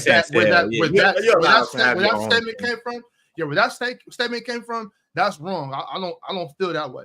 But I do feel a way of like I said already, it's a bunch, it happens in so many different industries, markets, whatever, where if you know what I'm saying, if you're the employee, you know what I'm saying, do your job. You don't run this shit here. But so do y'all like what Shaq said about it? You like what Shaq said about it? Like if I pay you $250, show me $250. That's where I'm at with it. Yeah, but it's hard to value that. Kind of to Penn's point. To Penn's point, 250 means something different to me than it means to Mars, than it means to Ron, than it means to you, than it means to Penn. So for us to say, oh well, if I was making $30 million, no, I'm not saying that. No, I'm not saying that. I'm saying I don't mind paying a player $30 million if you just like if Andrew Wiggins want to be Andrew Wiggins right now, you a $35-40 million player. But Andrew Wiggins in the finals. You're a max player, Andrew Wiggins. If you do that every game, you're a max player. I just feel like do that. For the players, like I can't say, oh well, you didn't score this much points, so you don't deserve that much money. My thing is, if you come, well, I'm not saying you are. I'm just saying like if you come to work, you know what I'm saying, you're in the gym in the time you're supposed to be. You don't got to be Kobe Bryant and be here for 13 hours. But if you come and put your work in, you put your extra work in, you show up on time. You're not a problem, you know what I'm saying? You're a good locker room dude. You're not doing a whole bunch of bullshit outside the arena. Then, that's cool. I can't be like, I thought you was gonna average 30. You average 17. I don't want Andrew Wiggins to average 30. Yeah, I gotta get to these super chats, y'all. Oh, go ahead. You should have been got to the super chats. You always wait to the last 5 minutes. The Sarmo said Dub Kitchen Sink reference Ron. DRS said, how you 7'2" and athletic and your son's 6'10" and can't dunk? Who's he talking about? I would believe somebody at 16 can dunk. The goal is only 10 feet, bro. Who's he talking about, though? If they 16, they got a probably 10-foot wingspan, bro. I've seen some unathletic tall dudes before. 16 and can't dunk? That's kind of crazy. Yeah, I don't know about that, but like, yeah. I don't seen a lot of dudes that's like 6'6" that can't dunk. Makai White said, when we getting PC top 10 players of all time? Makai, I'm going to add that to the list. Oh, my God. Yeah. Now, we got to do top 20, though. We can't just limit it to 10. Yeah, Mars. Top 10. What is top 20 players all time? 10. Oh, Vita Sabonis at 14. Yes, so we all know the consensus 10. We've never got down to the bottom of who. No, that's not good. No. Dude, top 10. If y'all were mad at mine, you should listen. I need to do that. We need to do 25. That's what we need to do. 25. Tim Legler left Tim Duncan off his top 10. As he should. Morris, why you want to talk about the same top 10 dudes every time, Morris? I don't want to do the top 10. I don't want to do any of it. And then people get mad because I brought up Arvydas Sabonis. Don't participate then. Oh, but if I don't send Ron the list, you gonna get mad. Hey, how good did you got? You be crying about that list. He was great. You got to watch the 80, 84, 85, 86 tapes, Jordan. He played in the EuroLeague too. So I know he's a legend. As far as the EuroLeague, concerned. Yeah. I go over there a lot. I go to Europe a lot, so I know how they care about him like that. But you need to make a documentary just going around Drenchman Sports. I've been following Jordan for a long time on Instagram. He's a great channel. So you need to make a documentary and just go around Lithuania and just talking to people who actually watched him play. He was great. I'll probably make it to Lithuania. Let me see. I can probably make it there this year. Lithuania is a huge basketball country. That's exactly huge basketball. Serbia country. And Lithuania, basketball is very much a religion over there. It's crazy. Shout out Serbia and Lithuania. Ron, we still doing that Paul Pierce episode? Nap and Trey said, Big Ox, work on that jumper. I'm on the way to the gym right now. I can't have motherfuckers out here thinking I can't shoot. You know what I'm saying? So I'm back in the lab, yo. I'm back in the lab. I had to take some time off, but I'm getting back. Don't worry about it. Drink more agua. Said Jalen Green convo? Question mark. He's talking about me and Mars. Mars, we can do it. About to start. Open gym about to start. Mars, we can do it another time. We can set it up. We can go Jalen Green versus me. I'm cool with that. I got a lot to say about Jalen Green, bro. Ain't nothing to say. Man, we'll have the conversation when Jalen Green's an all-star next year. Then I'll. No, let's have it before. No. We'll have the conversation just so I can have the high ground, man. No. Julius Irvin said major reason Braun lost is because he played horrible. Didn't have better team, but playing bad and getting swept, it's no excuse for that. 35, 23, 60 splits. It's no way those were his splits. I don't know what his splits were, but I know he able to free throw in game. That's a lie, but that's a lie. That's not possible. It sounds about it. Might have been a series. No, right. Yeah, that's like 35, 23, and 60. It's not possible. Okay, it was 35.6, 20, 69. That was his splits. No, it's not. No, we're not gonna act rounding like 69 down to 60 is wild. Yeah, but he also said 23 when it was 20. So it was the moment where Braun was broke from that 3 line. 30. Bro, 35, 20, and 60. That's what happens when you run into Bruce Bowen. Or that's what happens when you get in the playoffs and it slows down. You got to play half. Garbage. You can't make that Yo, that's trash. Get Braun off the floor. Get him out of here, man. Garbage. That's garbage. Ken 10 said the only teams I know that use G League effectively are the Raptors and the Heat. I hate how we talk about these people aren't developed but don't use the G. The Rockets use the G League, bro. We do too. Rio Grande Valley. Doesn't look like they are. Wow. We draft the guy from the G League All Stars, and y'all can't do nothing with him. Who talking about the Rockets? As a matter of fact, you know what? Send Jalen Green back down to the G League, and maybe he'll be All-Star again. No. Jalen Green is my thing. With Jalen Green, he's just a number 3. He would be MVP of the G League. Jalen Green is just a number 3, bro. Send him to the Vipers. Make Jalen Green great again. I thought Kevin Porter Jr. was better than Jalen Green, but that's just Superchat. As a matter of fact, I should put him on my dunker list. What the hell was I thinking? Amen Thompson and Reed Shepard are better than him, though. Oh, you're not going to get used to the bench. Yeah, you're not going to hear me argue against Amen Thompson. That's my Reed. Respect Reed. I need to see Reed play in the league first before I start saying anything. But Reed's a dude, bro. He's a really good player. I bought in on Amen from the moment he got drafted. Well, before that, but when he was on Houston. Yeah. Just imagine the scrutiny if the Detroit Pistons had actually picked Jalen Green number 1, like they were. And we got Kay Cunningham. I would have loved it. Mo said Ron got cooked by Harden. Dub show. Dub Harden. Maybe Ron cooked Harden. Dub Ron. Cap. Never know. Himmy said, damn, running dunk man can't even get his props. I'll put him on my team. Mo said, Ox jumper is broke. I'll cook him. I'm 5'4", pure shooter. I'm just kidding. I don't want no beef, Bob. I don't know. Don't nobody want that. Don't nobody want that. Stop it. Realist123 said Austin Reeves over Jalen Green. Wow. No, I disagree with that. But so y'all saying if Ox was a shooter, Lincoln would be alive, eh? That's crazy. Yeah, I seen someone say that. Yikes. Shot ain't that bad, man. Come on, I just saw a little bit. It's not. But you know how it go. They want you to make everything, or they gonna talk. You know, that's what I'm saying. Most people wouldn't go live having a shooting contest after only being in the gym once in the past like 6-7 weeks. I'll post mine. I will because it's nothing to me because I'm really a hooper like that. So you know what I'm saying. I'm not tripping. I'll post mine today. I try to make 10 in a row every day from 3. It's very, very tough, by the way. But I do that on 2K easy. So I mean, you got to remember, I'm the same person. I put a whole short up of just a highlight of misses. Only me missing. Yeah, you know what I'm saying?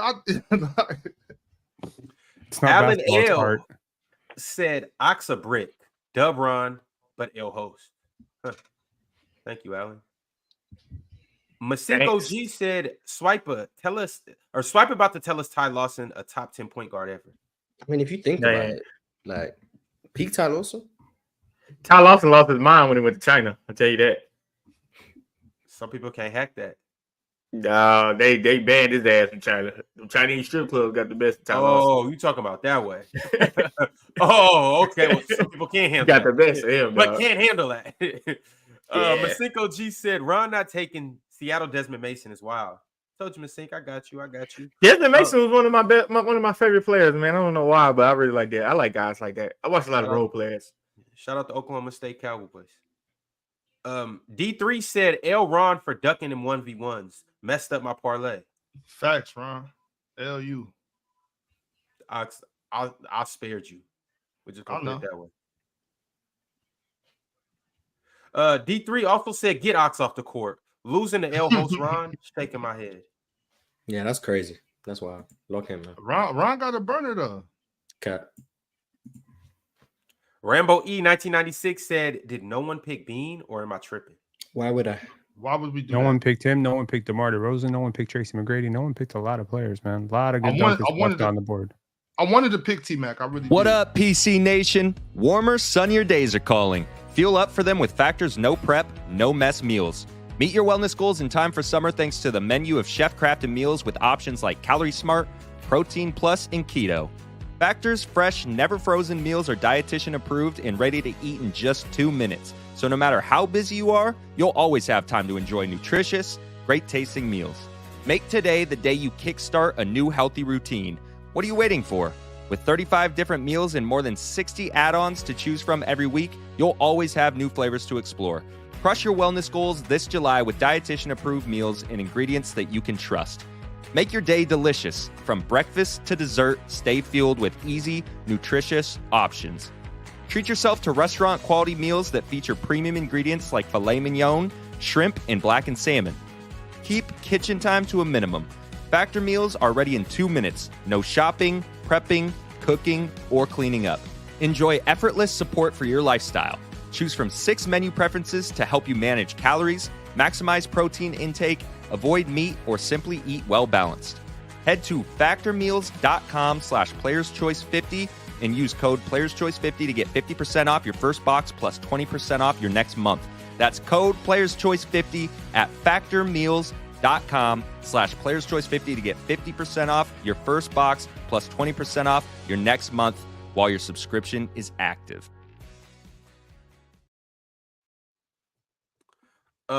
Duke did it with the super chat. Duke said, I don't claim I'm from Seattle. I'm from Issaquah.